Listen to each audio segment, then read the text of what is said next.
ಎಲ್ಲರಿಗೂ ನನ್ನ ಹೃದಯಪೂರ್ವಕವಾದ ವಂದನೆಗಳು. ಚಿಕ್ಕ ಪ್ರಾರ್ಥನೆ ಮಾಡಿಕೊಂಡು ವಾಕ್ಯ ಸಂದೇಶ ಭಾಗಕ್ಕೆ ಹೋಗುವವರಾಗಿರೋಣ. ಪ್ರಾರ್ಥನೆ ಮಾಡಿಕೊಂಡು. ನಮ್ಮನ್ನು ಇದುವರೆಗೂ ಕಾದು ಕಾಪಾಡಿ ನಡೆಸಿದಂಥ ತಂದೆಯಾದ ದೇವರೇ, ನಿಮಗೆ ಸ್ತೋತ್ರಗಳು. ತಂದೆ, ಈ ದಿನ ನಿಮ್ಮ ಮಾತುಗಳನ್ನು ಮಾತನಾಡುವುದಕ್ಕೆ ಒಳ್ಳೆಯ ಸಮಯವನ್ನು ಒದಗಿಸಿಕೊಟ್ಟಿದ್ದರೆ ಅದಕ್ಕಾಗಿ ಸ್ತೋತ್ರಗಳು. ತಂದೆ, ಹೇಳುವಂಥ ಮಾತುಗಳು ಪರಿಶುದ್ಧಾತ್ಮನ ಸಹಾಯದಿಂದ ಬರುವುದಕ್ಕೆ ಸಹಾಯ ಮಾಡಿರಿ. ಈ ದಿನ ಮತ್ತಾಯನು ಬರೆದ ಸುವಾರ್ತೆ 5ನೇ ಅಧ್ಯಾಯ 4ನೇ ವಚನದಲ್ಲಿ ದುಃಖ ಪಡುವವರು ಧನ್ಯರು, ಪರಲೋಕ ರಾಜ್ಯವು ಅವರದು ಅನ್ನುವಂಥ ಮಾತಿನ ವಿಷಯವನ್ನು ಕುರಿತು ಹೇಳುವುದಕ್ಕೆ ಸಿದ್ಧವಾಗಿರುವಾಗ, ತಂದೆ, ಆದಿಂದ ಅಂತ್ಯದವರೆಗೂ ನನ್ನನ್ನು ನಡೆಸಿ ಕೇಳುವಂಥ ನಿಮ್ಮ ಮಕ್ಕಳಿಗೆ ಬೇಕಾದಂಥ ವಿವೇಕವನ್ನು, ಹೇಳುವಂಥ ನನಗೆ ಬೇಕಾದಂಥ ಜ್ಞಾನವನ್ನು ಕೊಟ್ಟು ನನ್ನ ನಡೆಸಬೇಕೆಂದು ಈ ಪ್ರಾರ್ಥನಾ ಮನವಿ ವಿಜ್ಞಾಪನೆಯನ್ನು ನನ್ನ ರಕ್ಷಕನಾದ ಕ್ರಿಸ್ತೇಸು ನಾಮದಲ್ಲಿ ನಿಮ್ಮ ಪಾದಕ್ಕೆ ಸಮರ್ಪಿಸಿ ಬೇಡಿ ಹೊಂದಿನಪ್ಪ ತಂದೆ, ಆಮೇಲೆ. ಎಲ್ಲ ದೇವ ಜನರಿಗೂ ಮತ್ತೊಂದು ಸರಿ ಹೃದಯಪೂರ್ವಕವಾದ ವಂದನೆಗಳು ಪ್ರಿಯರೇ. ಓಕೆ, ಮತ್ತಾಯನು ಬರೆದ ಸುವಾರ್ತೆ 5ನೇ ಅಧ್ಯಾಯ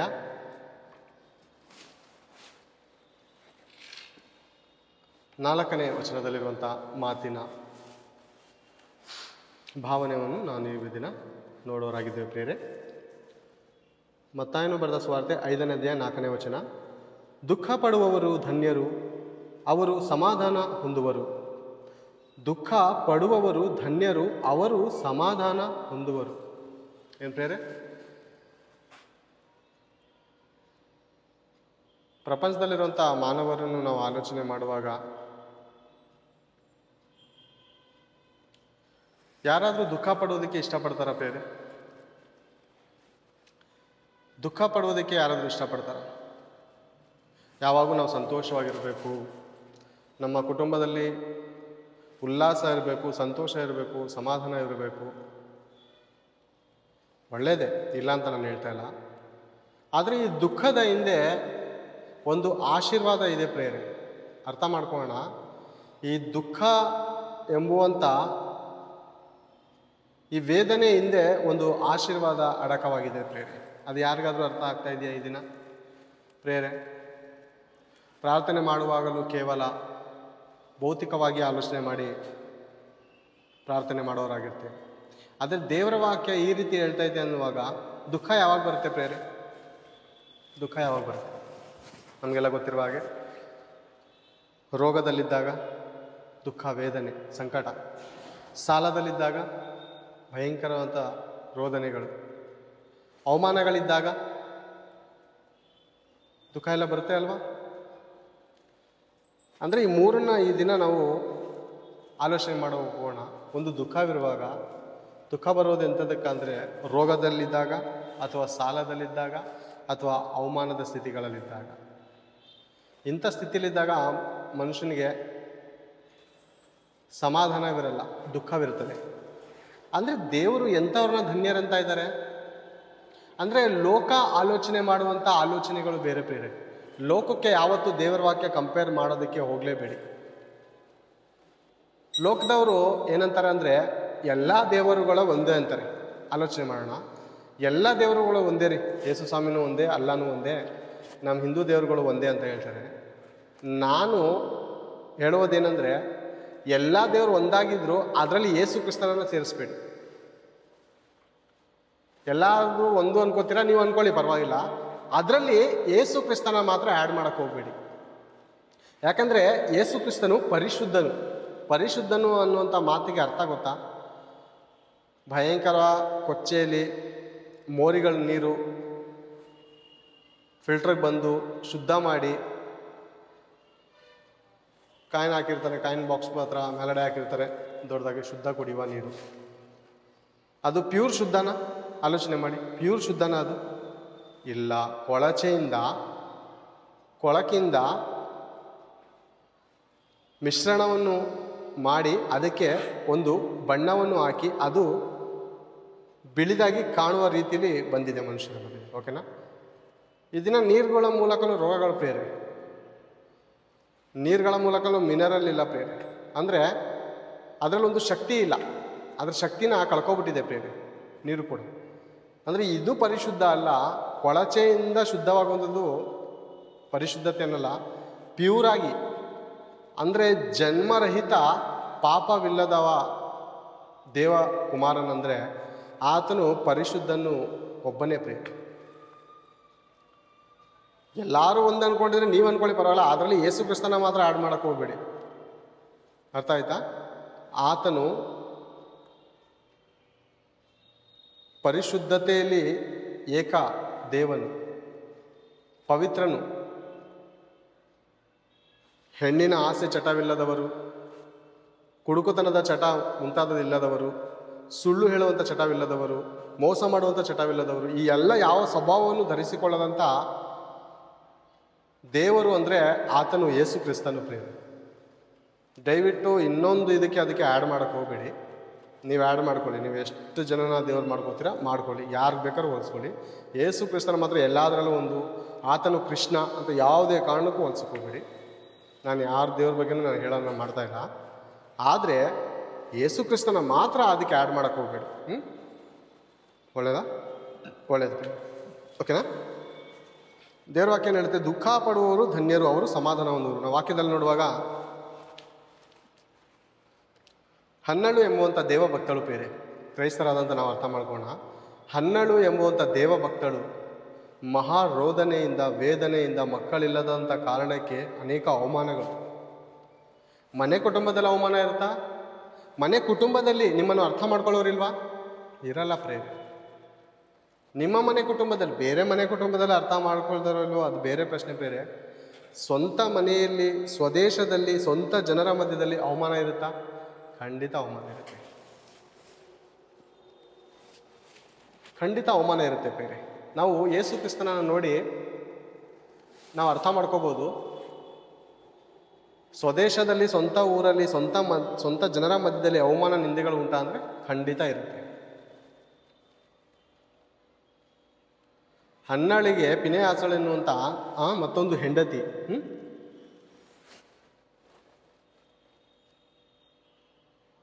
ಹೀಯಾಳಿಸುವಂಥದ್ದು. ಒಂದೇ ರಕ್ತದಲ್ಲಿ ಬೆರೆತಿದ್ದಾರೆ. ಒಬ್ಬನೇ ಯಜಮಾನನು ಹಂಚಿಕೊಂಡು ಜೀವನ ಮಾಡುವಂಥ ಇವರು ಅಕ್ಕ ತಂಗಿಯರ ರೀತಿಯಲ್ಲಿ ಇರಬೇಕಲ್ವ? ಹೌದಲ್ವ? ಆದರೆ ತನಗೆ ಮಕ್ಕಳಿರುವಂಥ ಕಾರಣಕ್ಕೆ, ಈತಳಿಗೆ ಮಕ್ಕಳಿಲ್ಲದ ಕಾರಣಕ್ಕೆ ಎಷ್ಟು ವರ್ಷ ಆತಳು ಹಿಂಸೆ ಅನುಭವಿಸಿರ್ಬೋದು, ಎಷ್ಟು ವರ್ಷ ದುಃಖ ಪಟ್ಟಿರ್ಬೋದು, ವೇದನೆ ಪಟ್ಟಿರ್ಬೋದು. ದೇವರ ಸಾನ್ನಿಧ್ಯಕ್ಕೆ ಹೋಗಿ ಭಯಂಕರವಾಗಿ ಅಳುವಾಗ ಆತಳ ಮೊರೆ ಆ ಪರಮಾತ್ಮನ ಬಳಿಗೆ ಹೋಗ್ತದೆ. ಅಂದರೆ ದುಃಖದಿಂದ ಪ್ರಾರ್ಥನೆ ಮಾಡುವಾಗ ದೇವರು ಕೇಳ್ತಾರ ಕೇಳಲ್ಲ? ಈ ಜನರು, ಈ ಪ್ರಪಂಚದ ಮಾನವರು ನಿನ್ನ ಗೋಳಾಟ ಒಂದು ದಿವಸ ಕೇಳಬಹುದು, 2 ದಿವಸ ಕೇಳಬಹುದು, 3ನೇ ದಿವಸಕ್ಕೆ ದಿನಾ ಸಾಯೋರ್ಗೆ ಅಳೋರು ಯಾರು ಅಂತಾರೆ. ಒಂದೇ ಮಾತು, ದಿನಾ ಸಾಯೋರ್ಗೆ ಅಳೋರು ಯಾರು ಅನ್ನುವಂಥ ಗಾದೆ ಕಟ್ಟಿದ್ದಾರೆ. ಅಂದರೆ ದಿನ ಕಷ್ಟ ಹೇಳ್ಕೊಳ್ಳೋರಿಗೆ ಸ್ಪಂದಿಸೋರು ಯಾರು ಇಲ್ವಾ? ದಿನ ವೇದನೆಯಲ್ಲಿರೋರಿಗೆ ಸಮಾಧಾನ ಪಡಿಸೋರು ಯಾರು ಇಲ್ವಾ? ಚಿಂತೆ ಮಾಡೋರಿಗೆ ನಿನ್ನ ಚಿಂತೆ ಭಾರವು ನನ್ನ ಮೇಲೆ ಹಾಕೋನವ್ರು ಯಾರೂ ಇಲ್ವಾ? ಅಂದರೆ ಯಾರೂ ಇಲ್ಲ. ಒಬ್ಬನಿದ್ದಾನೆ ಪ್ರಿಯರೇ. ನಮಗೆಲ್ಲ ಗೊತ್ತಿರೋ ಹಾಗೆ ಒಬ್ಬನಿದ್ದಾನೆ. ಇಡೀ ಪ್ರಪಂಚದ ಭಾರವನ್ನು ಹೊತ್ತಿರುವಂಥ ಸರ್ವೇಶ್ವರನು ಆತನು. ಏನು ಪ್ರಿಯರೇ, ಭಾರ ಹೊತ್ತಿದ್ದಾನೆ ಈ ಭೂಮಿ ಮೇಲೆ ಪ್ರಿಯರೇ. ನೋಡಿ, ಆಲೋಚನೆ ಮಾಡಿ.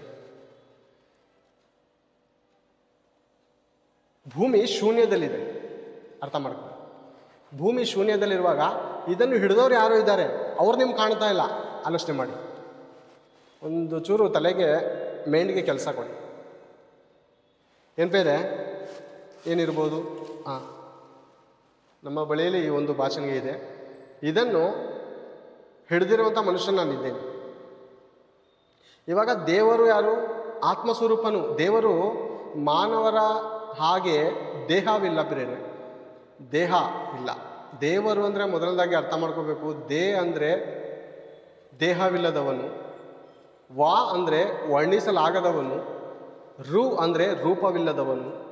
ಆತನು ಬೈಬಲ್ ಗ್ರಂಥದಲ್ಲಿ ಯೋಹಾನನು ಬರೆದ ಸುವಾರ್ತೆ 4ನೇ ಅಧ್ಯಾಯ 24ನೇ ವಚನದಲ್ಲಿ ಹೇಳುವ ಪ್ರಕಾರ ದೇವರು ಆತ್ಮಸ್ವರೂಪನಾಗಿದ್ದಾನೆ. ದೇಹವಿಲ್ಲದವನು, ವರ್ಣಿಸಲಾಗದವನು, ರೂಪವಿಲ್ಲದವನು. ಆತನು ಆತ್ಮಸ್ವರೂಪನಾದ ದೇವರಾಗಿದ್ದಾನೆ. ಈಗ ಆತ್ಮಸ್ವರೂಪನಾದ ದೇವರು ಭೂಮಿಯನ್ನು ಶೂನ್ಯದಲ್ಲಿ ಹಿಡಿದಿದ್ದಾರೆ, ಶೂನ್ಯದಲ್ಲಿ ಹಿಡ್ಕೊಂಡಿದ್ದಾರೆ ಪ್ರೇರೆ. ಓಕೆನಾ? ದೇವರು ಕಾಣ್ತಾ ಇಲ್ಲ ನಮಗೆ. ದೇವರ ಆತ್ಮ ಅಲ್ವಾ? ಕಾಣಲ್ಲ. ನಮ್ಮ ಆತ್ಮ ನಮ್ಗೆ ಕಾಣುತ್ತಾ? ನಮ್ಮ ಆತ್ಮ ನಮ್ಗೆ ಕಾಣುತ್ತಾ? ಖಂಡಿತ ಕಾಣೋದಿಲ್ಲ. ಮತ್ತು ದೇವ್ರು ಹೇಗೆ ಕಾಣ್ತಾರೆ? ದೇವ್ರನ್ನ ನಾವು ಅನುಭವಿಸ್ಬೇಕಾಗತ್ತೆ. ಯಾವ ರೀತಿ? ಈ ವಚನ ಹೇಳ್ತಾ ಇದ್ದೀನಲ್ಲ, ಈ ರೀತಿ ದೇವರು ಈ ಭೂಮಿ ನೋಡಿ ಬೇರೆ, ಇದನ್ನು ನಾನು ಹಿಡ್ದಿರೋದಕ್ಕೆ ಇದಿದೆ. ಒಂದು ವೇಳೆ ನಾನು ಇಲ್ಲ, ಈ ಕೈ ಇಲ್ಲಿ ಹಿಡ್ದಿಲ್ಲ ಅಂದರೆ ಇದು ನಿಲ್ಲುತ್ತಾ ಬೇರೆ? ಇದು ಖಂಡಿತ ನಿಲ್ಲಲ್ಲ, ಬಿದೋಗುತ್ತೆ. ಓಕೆನಾ? ಇದನ್ನು ಹಿಡಿಯೋರು ಯಾರು ಇಲ್ಲ ಅಂದರೆ ಬಿದೋಗುತ್ತೆ. ಇವಾಗ ಭೂಮಿ ಶೂನ್ಯದಲ್ಲಿದೆ.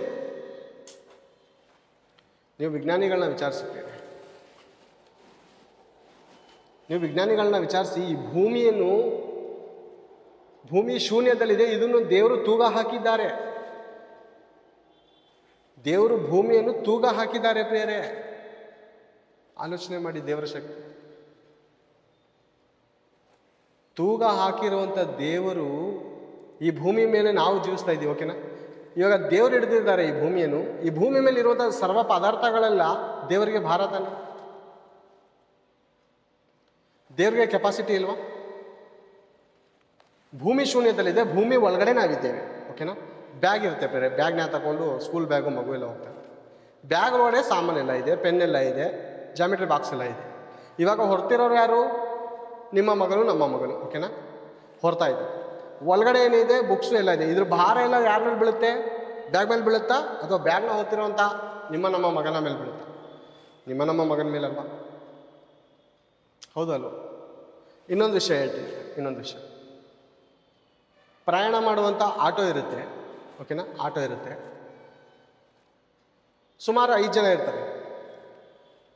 3 ಜನದ ಮೇಲೆ 4ನೇ ಮನುಷ್ಯ ಹತ್ತಿದ್ರೆ 1.5 ಅಂತ ರೂಲ್ಸ್ ಇದೆ. 5 ಜನ ಹತ್ತಿದ್ರೆ 1.5 ಅಂತ ರೂಲ್ಸ್ ಇದೆ. 4 ಜನ ಹತ್ತಿದ್ರೆ 1.5 ಅಂತ ಇದೆ. 5 ಜನ ಹತ್ತಿದ್ರೆ 1 ಅಂತ ರೂಲ್ಸ್ ಇದೆ. ಓಕೆನಾ? ಈಗ 3 ಜನ ಹತ್ತಿ ಇನ್ನಿಬ್ಬರು ಆಚೆ ಕಡೆ ಇದ್ದವರು ಅವರು ಹತ್ಕೋತಾರೆ. ಡ್ರೈವರ್ ಆದವ್ರು ಏನು ಹೇಳ್ತಾರೆ ಅಂದರೆ, ನೋಡಿ ಸರ್, 3 ಜನಕ್ಕೆ ಮಾತ್ರ ಮಿನಿಮಮ್, 4ನೇ ಮನುಷ್ಯ 5ನೇ ಮನುಷ್ಯ ಆದರೆ ಇವ್ರಿಗೆ 1.5 ಆಗುತ್ತೆ ಅನ್ನುವಾಗ ಈ ಕೂತವರು 3 ಜನ, ಸರ್ ನಾವು ನಮ್ಮ ಮೇಲೆ ಅಡ್ಜಸ್ಟ್ ಮಾಡ್ಕೊಂಡು ಕೂತೀವಿ, ನಾವು ನಮ್ಮ ತೊಡೆ ಮೇಲೆ ಕುಂಡಿಸ್ಕೋತೀವಿ, ನಡೀರಿ ಸರ್ 3 ಜನದ ಹಣನೇ ತಗೊಳ್ಳಿ ಅಂದರೆ, ಡ್ರೈವರ್ ಆದವ್ರು ಏನಂತಾರೆ ಗೊತ್ತಾ? ಅಮ್ಮ, ನೀವು 3 ಜನ ಕೂತಿರೋದು ಹೊತ್ತಾರಂಥ ಭಾರವು ನನ್ನ ಆಟೋನೇ ಆಗಿದೆ. ಆಚೆ ಕಡೆ ಇರುವಂಥ ಈ ಸ್ತ್ರೀಯರು ಹತ್ತಿದರು ಅಥವಾ ಪುರುಷರು ಹತ್ತಿರ ಕೂಡ ಇದರ ಭಾರ ಇವ್ರು ನಿಮ್ಮ ಮೇಲೆ ಕೂತ್ಕೋಬೋದು, ನಿಮ್ಮ ಭಾರ ಸಮೇತವಾಗಿ ಈ ಆಟೋ ಹೊರ್ತಾ ಇದೆ, ಆದ್ದರಿಂದ ನೀವು 1.5 ಕೊಡಬೇಕು ಅಂತ ಸಾಮಾನ್ಯವಾಗಿ ನಾವು ನೋಡ್ತೇವೆ. ಅಂದರೆ ಇದರಿಂದ ಏನರ್ಥ ಆಯಿತು? ಇವ್ರು ಯಾರ ಮೇಲಾದರೂ ಕುಂಡಿಸ್ಕೊಂಡ್ರು, ಯಾರ ಮೇಲಾದರೂ ಕುಂಡಿಸ್ಕೊಂಡ್ರು, ಇವ್ರ ಮೇಲೆ ಯಾರಿಗಾದ್ರೂ ಕುಂಡಿಸ್ಕೊಂಡ್ರು ಅದ್ರ ಭಾರ ಇದ್ರ ಭಾರ ಹೊತ್ತಾರೋರು ಯಾರು? ಗಾಡಿಯಾಗಿದೆ, ವಾಹನವಾಗಿದೆ. ಅದೇ ರೀತಿ ಸ್ಕೂಲ್ ಬ್ಯಾಗ್ ಒಳಗಡೆ ಪುಸ್ತಕಗಳಿದ್ರು, ಇದನ್ನು ಹೊರ್ತಾರೋರು ಯಾರು? ಒಬ್ಬ ಮಗನಾಗಿದ್ದಾನೆ. ಓಕೆನಾ?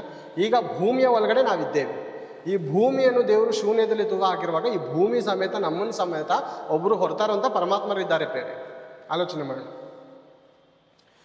ಬೈಬಲ್ ಗ್ರಂಥದಲ್ಲಿ ಒಂದು ಮಾತಿದೆ, ತಾಯಿಯ ಗರ್ಭದಲ್ಲಿ ಹೆತ್ತವನು ನಾನೇ, ಹೊತ್ತವನು ನಾನೇ, ಸಾಕಿ ಸಲಹುತ್ತಿರುವಂಥನು ನಾನೇ ಹೆತ್ತಿದ್ದೇನೆ, ನಾನೇ ಹೊತ್ತಿ ಸಹಿಸುವೆನು. ನರೆ ಬಂದಾಗಲೂ ನರೆ ಅಂದರೆ ಮುದುಕನಾದ ಮೇಲೂ ನಾನೇ ಹೊತ್ತು ಸಹಿಸುವೆನು. ನಾನೇ ಹೆತ್ತಿದ್ದೇನೆ, ನಾನೇ ಹೊತ್ತು ಸಹಿಸುವೆನು ಅಂದರೆ ದೇವರು ನಮ್ಮನ್ನು ಹೆಗ್ಲ ಮೇಲೆ ಹಾಕೊಂಡಿರ್ತಾರ ಅಥವಾ ಕಂಕ್ಳ ಮೇಲೆ ಕುಂಡಿಸ್ಕೊಂಡಿರ್ತಾರ? ಎಲ್ಲಿ ಕುಂಡಿಸ್ಕೊಂಡಿದ್ದಾರೆ? ಈ ಭೂಮಿ ಎನ್ನುವಂಥ ಚಕ್ರ ಬಂಡಿಯ ಮೇಲೆ, ಗಾಡಿ ಮೇಲೆ ನಿಮ್ಮನ್ನು ಕುಂಡಿಸಿದ್ದಾರೆ ಅಲ್ವಾ? ಈ ಭೂಮಿ ತಿರುಗ್ತಾ ಇದೆ ಪ್ರೇರೆ. ಎಷ್ಟು? 1,11,600 ಕಿಲೋಮೀಟರ್ ಸ್ಪೀಡಲ್ಲಿ ಭೂಮಿ ತಿರುಗ್ತಾ ಇದೆ. ಈ ಭೂಮಿ ಸಮೇತ ನಮ್ಮನ್ನು ಹೊತ್ತಿದ್ದಾರೆ ದೇವರು ಅಲ್ವಾ? ಇಂಥ ಮಹಾದೇವರಿಗೆ ಬೈಬಲಲ್ಲಿ ಇದ್ರ ಕುರಿತು ಸಾಕ್ಷಿ ಇದೆ ಪ್ರೇರೆ. ಇಂಥ ಮಹಾಜ್ಞಾನ ಬೈಬಲಲ್ಲಿ ಇರೋದ್ರಿಂದ ನಾನು ಹೇಳ್ತಾ ಇದ್ದೀನಿ, ನನ್ನ ಸ್ವಕಲ್ಪಿತ ಅಲ್ಲ. ನೀವು ವಿಚಾರಿಸಿ ವಿಜ್ಞಾನಿಗಳಿಗೆ 1,11,600 ಕಿಲೋಮೀಟರ್ ಸ್ಪೀಡಲ್ಲಿ ಈ ಭೂಮಿ ತಿರುಗ್ತಾ ಇದೆ ಪ್ರೇರೆ. ಆದರೂ ಶಬ್ದವಿಲ್ಲ, ಮಾತಿಲ್ಲ, ಸೈಲೆಂಟಾಗಿ ಓಡ್ತಾ ಇದೆ. ಎಲೆಕ್ಟ್ರಿಕ್ ಗಾಡಿಗಳು ಓಡುತ್ತೆ ಗೊತ್ತಾ? 100 ಸ್ಪೀಡಲ್ಲಿ ಪಕ್ಕದಲ್ಲಿ ಹೋದರೂ ವಾಹನದ ಸೌಂಡ್ ಬರಲ್ಲ. ಇದು ಮನುಷ್ಯನ ಜ್ಞಾನದಿಂದ ತಯಾರಿಸಿದ ಒಂದು ತಂತ್ರಜ್ಞಾನದಿಂದ ತಯಾರಿಸಿದ ಒಂದು ವಾಹನ ಆಗಿದ್ದರೆ, ದೇವರು ಕೂಡ ತಿರುಗಿಸ್ತಾ ಇದ್ದಾರೆ ಈ ಭೂಮಿಯನ್ನು, ಶಬ್ದವಿಲ್ಲದೆ ಮಾತಿಲ್ಲದೆ ತಿರುಗಿಸ್ತಾ ಇದ್ದಾರೆ. ಅಂಥ ಮಹಾಜ್ಞಾನಿಯಾದಂಥ ದೇವರಿಗೆ ನಮ್ಮ ದುಃಖವನ್ನು ಹೊರುವುದು ದೊಡ್ಡ ವಿಷಯನ? ನಾವು ಬರೋಣ ಬೇರೆ ಹನ್ನೆರಡ ವಿಷಯಕ್ಕೆ ಬರೋಣ. ಹನ್ನೆರಡ ಪರಿಸ್ಥಿತಿ ಎಂಥದ್ದಾಗಿತ್ತು ಅಂದರೆ, ಅನೇಕ ಅವಮಾನ ನಿಂದೆಗಳ ಮಧ್ಯದಲ್ಲಿ ಹಾದು ಹೋಗುವಾಗ ಅಂಥ ಒಳ್ಳೆಯ ಭಕ್ತಳಿಗೂ ಕೂಡ ಅವಮಾನ ಅನ್ನೋದು ಸ್ಥಿರನಾ?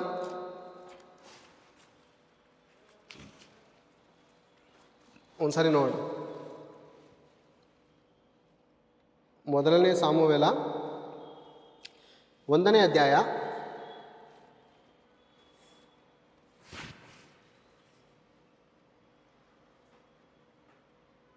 18ನೇ ವಚನ. ನಿನ್ನ ದಾಸಿಯ ಮೇಲೆ ಕಟಾಕ್ಷವಿರಲಿ ಎಂದು ಹೇಳಿ ಹೊರಟು ಹೋಗಿ ಊಟ ಮಾಡಿದಳು. ಆಮೇಲೆ ಆಕೆಯ ಮೋರೆಯಲ್ಲಿ ದುಃಖವೂ ಕಾಣಿಸಲಿಲ್ಲ. ಇಲ್ಲಿ ನೋಡುವಾಗ ಪ್ರಿಯರೇ,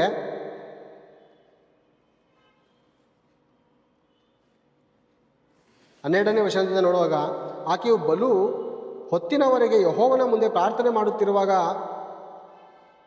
ಎಂಥ ಭಯಂಕರದ ಸ್ಥಿತಿ ಪ್ರಿಯರೇ, ಆತಳು ದುಃಖ ಪಡ್ತಿರೋದು. ಆದ್ದರಿಂದ ಆಕೆಯು ಭಯಂಕರವಾಗಿ ಗೋಳಾಡುತ್ತಾ ದೇವ್ರ ಮುಂದೆ ವಿಜ್ಞಾಪನೆ ಮಾಡ್ತಾ ಇದ್ದಾಳೆ, ದೇವರೇ, ಅನೇಕ ಅವಮಾನಗಳು, ನಿಂದೆಗಳು ದೇವರೇ, ಮನೆಯಲ್ಲಿ ಊಟ ಮಾಡೋಕ್ಕೆ ನೆಮ್ಮದಿ ಇಲ್ಲ, ನನ್ನ ಯಜಮಾನನ ಜೊತೆ ನೆಮ್ಮದಿಯಿಂದ ಮಾತಾಡೋದಕ್ಕೆ ಸಮಾಧಾನವಿಲ್ಲ, ಶಾಂತಿ ಇಲ್ಲ, ಇಷ್ಟು ವರ್ಷ ಸಂಸಾರವನ್ನು ಸಾಗಿಸ್ತಾ ಇದ್ದೇನೆ, ನನಗೊಂದು ಗರ್ಭಫಲವಿಲ್ಲದ ಕಾರಣಕ್ಕೆ.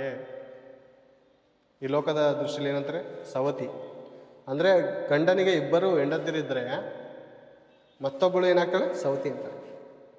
ಪ್ರೀತಿಯಿಂದ ಇದ್ದರೆ ಅಕ್ಕ ತಂಗಿರ ಥರನೂ ಇರ್ಬೋದು, ಸವತಿ ಅನ್ನೋದು ಅವಶ್ಯಕತೆ ಇಲ್ಲ ಅಲ್ಲ. ಆದರೆ 12 ಆತಳಿಗೆ ಗೌರವ ಕೊಡ್ತಾ ಇದ್ದಾಳೆ. ಆದರೆ ಆ ಸ್ತ್ರೀ ಇದ್ದಾಳಲ್ಲ, ಆ ಸ್ತ್ರೀ ಈತಳಿಗೆ ಭಯಂಕರವಾಗಿ ಅವಮಾನ ಪಡಿಸ್ತಾ ಇದ್ದಾಳೆ. ದೇವರ ಮುಂದೆ ಹೋಗಿ ಮೊರೆ ಇಟ್ಟಾಗ ಭಯಂಕರವಾಗಿ ರೋದನೆಯಿಂದ ಅಳುವಾಗ ಪ್ರಿಯರೇ, ದೇವರು ಆತಳ ಮೊರೆಯನ್ನು ಕೇಳಿ ಆತಳು ಹೋಗಿ ಸಮಾಧಾನವಾಗಿ, ನೋಡಿ ಹೇಗಿದ್ದಂತೆ, ನಿನ್ನ ದಾಸಿಯ ಮೇಲೆ ಕಟಾಕ್ಷವಿರಲಿ ಎಂದು ಹೇಳಿ ಹೊರಟು ಹೋಗಿ ಊಟ ಮಾಡಿದಳು. ಆಮೇಲೆ ಆಕೆಯ ಮೊರೆಯಲ್ಲಿ ದುಃಖವೂ ಕಾಣಲಿಲ್ಲ.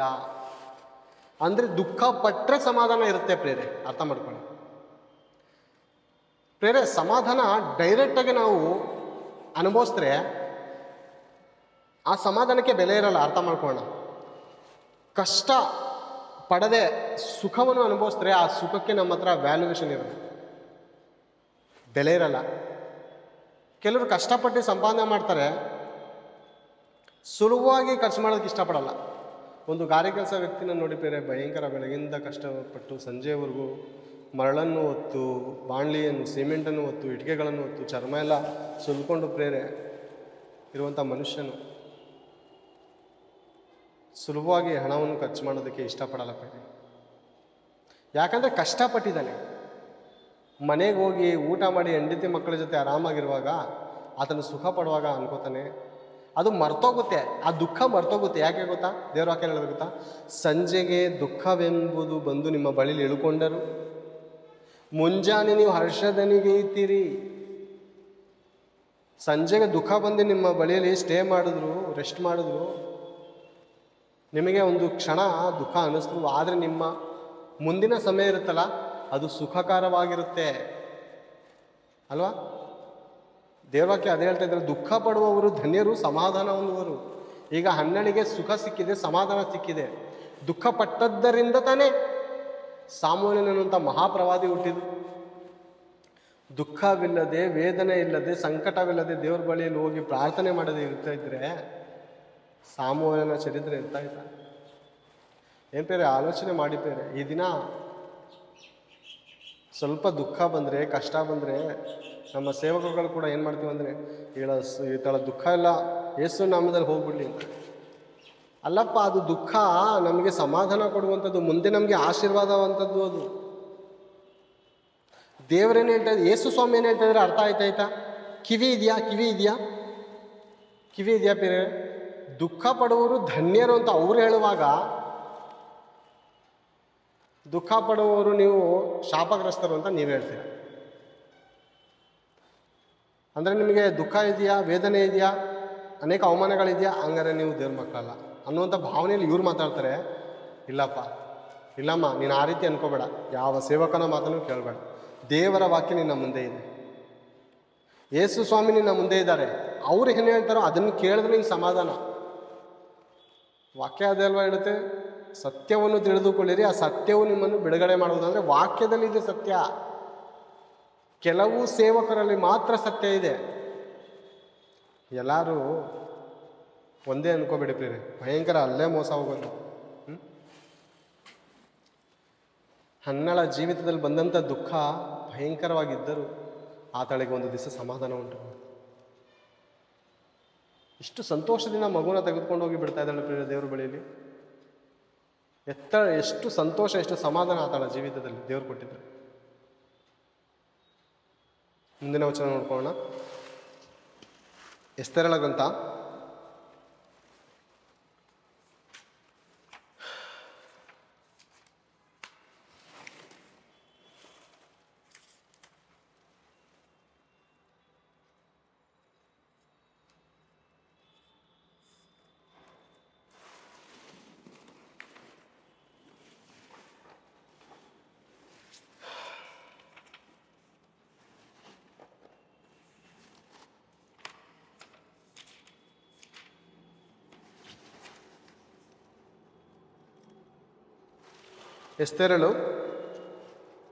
9ನೇ ಅಧ್ಯಾಯ 22ನೇ ವಚನ.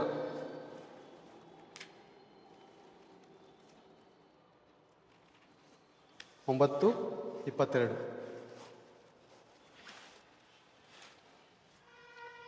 ಆ ದಿನಗಳಲ್ಲಿ ಯಹೂದ್ಯರಿಗೆ ಶತ್ರುಪೀಡೆ ತಪ್ಪಿ ವಿಶ್ರಾಂತಿಯುಂಟಾಯಿತು. ಆ ತಿಂಗಳಿನಲ್ಲಿ ಸಂತಾಪವು ಪರಿಹಾರವಾಗಿ ಅವರಿಗೆ ಸಂತೋಷ ಉಂಟಾಯಿತು. ದುಃಖವು ಹೋಗಿ ಸುಖ ಕಾಲವು ಬಂತು. ಅರ್ಥ ಮಾಡ್ಕೊಂಡು, ಎಸ್ತೇರಳ ಪುಸ್ತಕದಲ್ಲಿರುವಂಥ ಚರಿತ್ರೆ ನಿಮ್ಗೆ ಗೊತ್ತಲ್ಲ ಬೇರೆ. ಮೊರ್ದೆಕಾಯಿ ಎನ್ನುವಂಥ ದೇವ ಭಕ್ತನಿಗೆ ನಾಮನ ಎನ್ನುವಂಥ ಭಯಂಕರ ಕ್ರೂರಿ ವಿಲನ್ ಈ ದಿನ ಇದರ ಪ್ರಿಯರೇ. ಕ್ರೈಸ್ತರನ್ನು ನಿರ್ಮೂಲ ಮಾಡಬೇಕೆನ್ನುವಂಥ ಅನೇಕ ಸರ್ಕಾರಗಳು ದೇವರ ಮಕ್ಕಳಿಗೆ ವಿರುದ್ಧವಾಗಿದ್ದ ಹಾಗೆ ಆ ದಿನದಲ್ಲಿ ಮೊರ್ದೆಕಾಯಿ ಎನ್ನುವಂಥ ದೇವ ಭಕ್ತನಿಗೆ, ಎಸ್ತೇರಳಿಗೆ, ಇಸ್ರಾಯೇಲ್ ಜನರಿಗೆ ವಿರೋಧವಾಗಿ ಪ್ರೇರೆ ಅನೇಕ ಒಳಸಂಚುಗಳನ್ನು, ಪ್ಲಾನ್ಗಳನ್ನು ಮಾಡಿ ಇವರನ್ನು ನಿರ್ಮೂಲ ಮಾಡಬೇಕು, ಇವರನ್ನು ಈ ದೇಶದಿಂದಲೇ ಸಾಯಿಸಿ ಅಥವಾ ಓಡಿಸಿ ನಿರ್ಮೂಲ ಮಾಡಬೇಕೆನ್ನುವಂಥ ಅನೇಕ ಒಳಸಂಚುಗಳನ್ನು ಮಾಡುವಾಗ ದೇವರು ಎಷ್ಟು ಅದ್ಭುತವಾಗಿ ಪ್ರೇರೆ ಅವರು ಮಾಡಿದಂಥ ಪ್ಲಾನ್ಗಳಲ್ಲಿ ಹಾಮನನ್ನು ಭಯಂಕರವಾದ ರೀತಿಯಲ್ಲಿ ಮರಣ ಪ್ರೇರೆ. ದೇವರ ಮಕ್ಕಳಿಗೆ ಯಾವ ಸ್ಥಳದಲ್ಲಿ, ಯಾವ ಜಾಗದಲ್ಲಿ ಸಾಯಿಸಬೇಕು ಅನ್ನುವಂಥ ಪ್ಲಾನ್ ಮಾಡಿದ್ನೋ ಆ ಸ್ಥಳದಲ್ಲೇ ಪ್ರೇರೆ ದೇವರು ತನ್ನ ಮಕ್ಕಳನ್ನು ಕಾಪಾಡಿ ಅವರ ಪ್ರಾಣಕ್ಕೆ ಬದಲಾಗಿ ಬೇರೆಯವರ ಪ್ರಾಣವನ್ನು ಬಲಿ ಕೊಡ್ತಾ ಇದ್ದಾರೆ. ವಾಕ್ಯದಲ್ಲಿ ಪ್ರೇರೆ ಒಂದು ವಚನದಲ್ಲಿ ಹೇಳುತ್ತೆ, ನೀನು ನನ್ನ ದೃಷ್ಟಿಯಲ್ಲಿ ಮಾನ್ಯನು ಅಮೂಲ್ಯನಾಗಿರುವುದರಿಂದ ನಿನ್ನ ಪ್ರಾಣಕ್ಕೆ ಬದಲಾಗಿ ಮನುಷ್ಯರ ಪ್ರಾಣವನ್ನು ಕೊಡುವೆನು. ಹೌದಾ? ಖಂಡಿತ. ದೇವರ ದೃಷ್ಟಿಯಲ್ಲಿ ಅಮೂಲ್ಯನು, ನೀತಿವಂತನು, ಪರಿಶುದ್ಧನು, ದೋಷವಿಲ್ಲದವನು, ಸತ್ಯವಂತನು ಆ ರೀತಿಯಲ್ಲಿ ಬದುಕಿದ್ರೆ ನೀನು ದೇವರ ದೃಷ್ಟಿಯಲ್ಲಿ ಅಮೂಲ್ಯ ಆಗಿರ್ತೀಯ. ದೇವರ ದೃಷ್ಟಿಯಲ್ಲಿ ನೀನು ಅಮೂಲ್ಯ ಆಗಿರ್ತೀಯ ಪ್ರೇರೆ. ನಿನ್ನ ಪ್ರಾಣಕ್ಕೆ ಬದಲಾಗಿ ಬೇರೆಯವರ ಪ್ರಾಣ ಹೋಗುತ್ತೆ. ಅಲ್ಲಿ ಯಾರು? ಶಿಷ್ಟನಿಗೆ ಬದಲಾಗಿ ದುಷ್ಟನ ಪ್ರಾಣ ಹೋಗುತ್ತೆ. ತಪ್ಪಿಸ್ತಾರ ದೇವರು? ಖಂಡಿತ ತಪ್ಪಿಸ್ತಾರೆ ಪ್ರೇರೆ. ಖಂಡಿತ ತಪ್ಪಿಸುವಾತರು ದೇವರು. ನಿನ್ನ ಬಲಭಾಗದಲ್ಲಿ 1000 ಜನ, ನಿನ್ನ ಎಡಭಾಗದಲ್ಲಿ 10,000 ಜನ ಸತ್ತು ಬಿದ್ದರೂ ನಿನಗೇನು ಕೇಡು ತೆಗೆಯೋದಿಲ್ಲ, ನಿನಗೆ ಯಾವ ಕೇಡು ತಗಲೋದಿಲ್ಲ. ಈ ಮಾತು ಯಾವಾಗ ನೆರವೇರಿತು? ಎಡಭಾಗದಲ್ಲಿ ಲಕ್ಷಾಂತರ ಜನ, ಬಲಭಾಗದಲ್ಲಿ 1 ಕೋಟಿ ಜನ ಸತ್ತು ಕೊರೋನಾ ಸಮಯದಲ್ಲಿ ಬಿದ್ದಾಗ ಈ ದಿನ ದೇವರು ನಮ್ಮನ್ನು ಕಾಪಾಡಿದ್ದಾನೆಂದರೆ ಇದು ದೇವರ ವಾಕ್ಯ ನೆರವೇರುತ್ತೆ. ದಾವಿದನ ಕಾಲದಲ್ಲಿ ಕ್ರಿಸ್ತ ಪೂರ್ವ ಸುಮಾರು 1000 ವರ್ಷಗಳ ಹಿಂದೆ ಹೇಳಿದಂಥ ಮಾತು ಕ್ರಿಸ್ತ ಶಕ 2020 ಇಸ್ವಿಯಲ್ಲಿ ನೆರವೇರಿದೆ ಅಂದರೆ ದೇವರ ಮಾತು ಅಂದಿಗೂ ಜೀವಂತ, ಇಂದಿಗೂ ಜೀವಂತ. ಕೊರೋನಾ ಸಮಯದಲ್ಲಿ ಎಂಥ ಭಯಂಕರವಾದಂಥ ದುರ್ಮರಣಗಳು ಪ್ರೇರೆ. ನನ್ನ ಜಾತಿ, ನನ್ನ ಮತ, ನನ್ನ ಕುಲ ಅಂದುಕೊಂಡು ಪ್ರೇರೆ ಕಿತ್ತಾಡಿ ಸಾಯ್ತಾ ಇದ್ದೀವಲ್ಲ. ಹೆಣ ಎತ್ತಾಕೋರು ಆ ದಿನ ಯಾರೂ ಇಲ್ಲ. ಹೆಣ ಮುಟ್ಟೋರಿಲ್ಲ ಆ ದಿನ.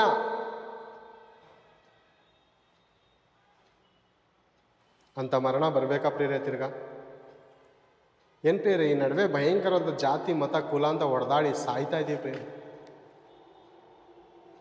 ನೀವು ಸಾಯೋವರೆಗೂ ಅದು ತಡ್ಕೊಳ್ಳಿ, ನಮಗೆ ತಾನಾಗಿ ತಾನು ಮರಣ ಬರೋವರೆಗೂ ಕಾಯೋಣ ಪ್ರೇರೆ. ನಾವಾಗ ಯಾಕೆ ಆತುರಪಟ್ಟು ಸಾಯಬೇಕು? ಮನುಷ್ಯರ ಮಧ್ಯದಲ್ಲಿ ಗಲಾಟೆ ಗಲಭೆಗಳನ್ನು ಹೊಡೆದಾಟಗಳನ್ನು ಮಾಡಿಕೊಂಡು ಸಾಯುವಂಥ ಅವಶ್ಯಕತೆ ಏನಿದೆ ಪ್ರೇರೆ? ನಮಗೆ ಇರೋದೇ ಜೀವಿತ ಕಾಲ 50, 60, ಬಲ ಹೆಚ್ಚಿದರೆ 80. ಇದ್ರ ಮಧ್ಯದಲ್ಲಿ ಕುಲ ಮತ ಜಾತಿ ಪ್ರಾಂತ್ಯ ತತ್ವ ಅಂದ್ಕೊಂಡು ನಾವು ಕಿತ್ತಾಡಿ ಸಾಯೋದ್ರಲ್ಲಿ ಪ್ರಯೋಜನ ಏನಿದೆ ಪ್ರೇರೆ? ಸಾಯೋದಂತೂ ಖಂಡಿತ. ಒಂದು ದಿವಸ ನೀವು ಸಾಯ್ತೀರಿ, ಕ್ರೈಸ್ತರಾದಂಥ ನಾವು ಸಾಯ್ತೀವಿ.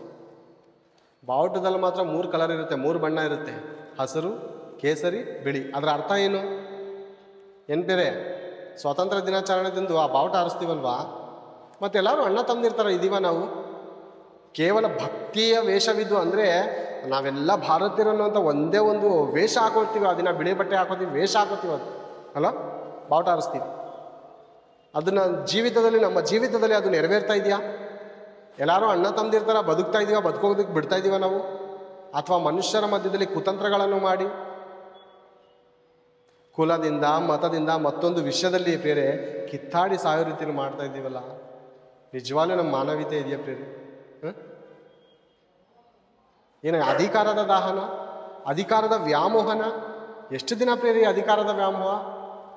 5 ವರ್ಷ 10 ವರ್ಷ 20 ವರ್ಷ ಹೋಗ್ಬಿಡ್ತೀವಿ ಒಂದು ದಿವಸ ಅಲ್ವಾ?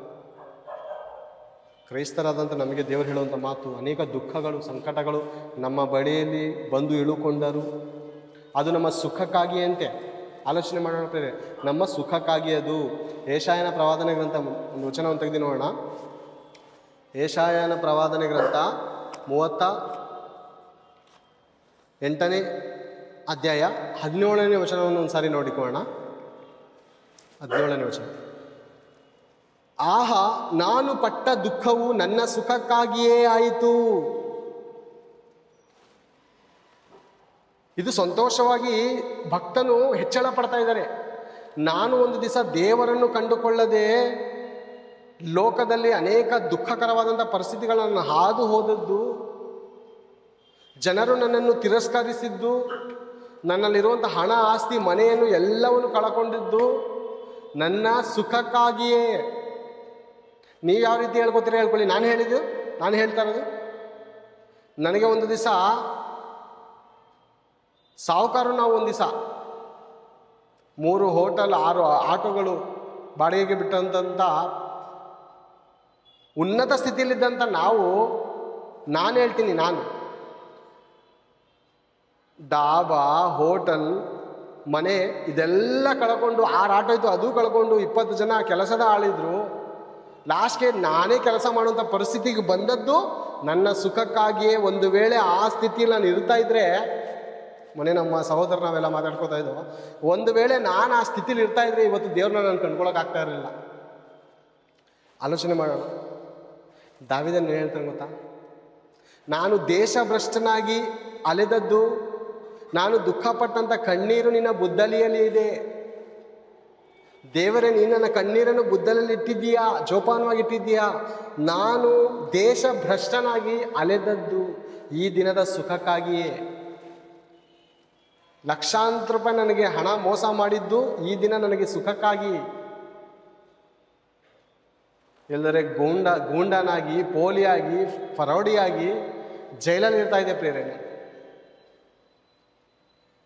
ಫೈನಾನ್ಸ್ ಮಾಡುತ್ತಾ ಅದನ್ನು ಕಲೆಕ್ಷನ್ ಮಾಡುವಂಥ, ಜನರನ್ನು ಬೆದರಿಸುವಂಥ ಒಂದು ಕಾರ್ಯದಲ್ಲಿದ್ದಂಥ ನನ್ನನ್ನು ದೇವರು ದುಃಖಕರವಾದಂಥ ಸಂಗತಿಯಲ್ಲಿ ನನ್ನನ್ನು ಹಾಕಿ ಅನೇಕ ಹಣಗಳು ವೆಚ್ಚ ಆಗುವಂಥ ರೀತಿಯಲ್ಲಿ, ರೋಗ ಬರುವಂಥ ರೀತಿಯಲ್ಲಿ, ಸಾಲ ಮಾಡಿಕೊಳ್ಳುವಂಥ ಪರಿಸ್ಥಿತಿಯಲ್ಲಿ ದೇವರು ನನ್ನನ್ನು ಆ ಇಕ್ಕಟ್ಟಿನಲ್ಲಿ ಇಡಿಸಿ ನನಗೆ ಪಶ್ಚಾತ್ತಾಪ ಉಂಟು ಮಾಡಿ ನನ್ನನ್ನು ಆ ಒಂದು ಪಾತಾಳದ ವೇದನೆಯಿಂದ ನನ್ನನ್ನು ಇರಿಸಿದ್ದು ಈ ದಿನದ ಸುಖಕ್ಕಾಗಿ.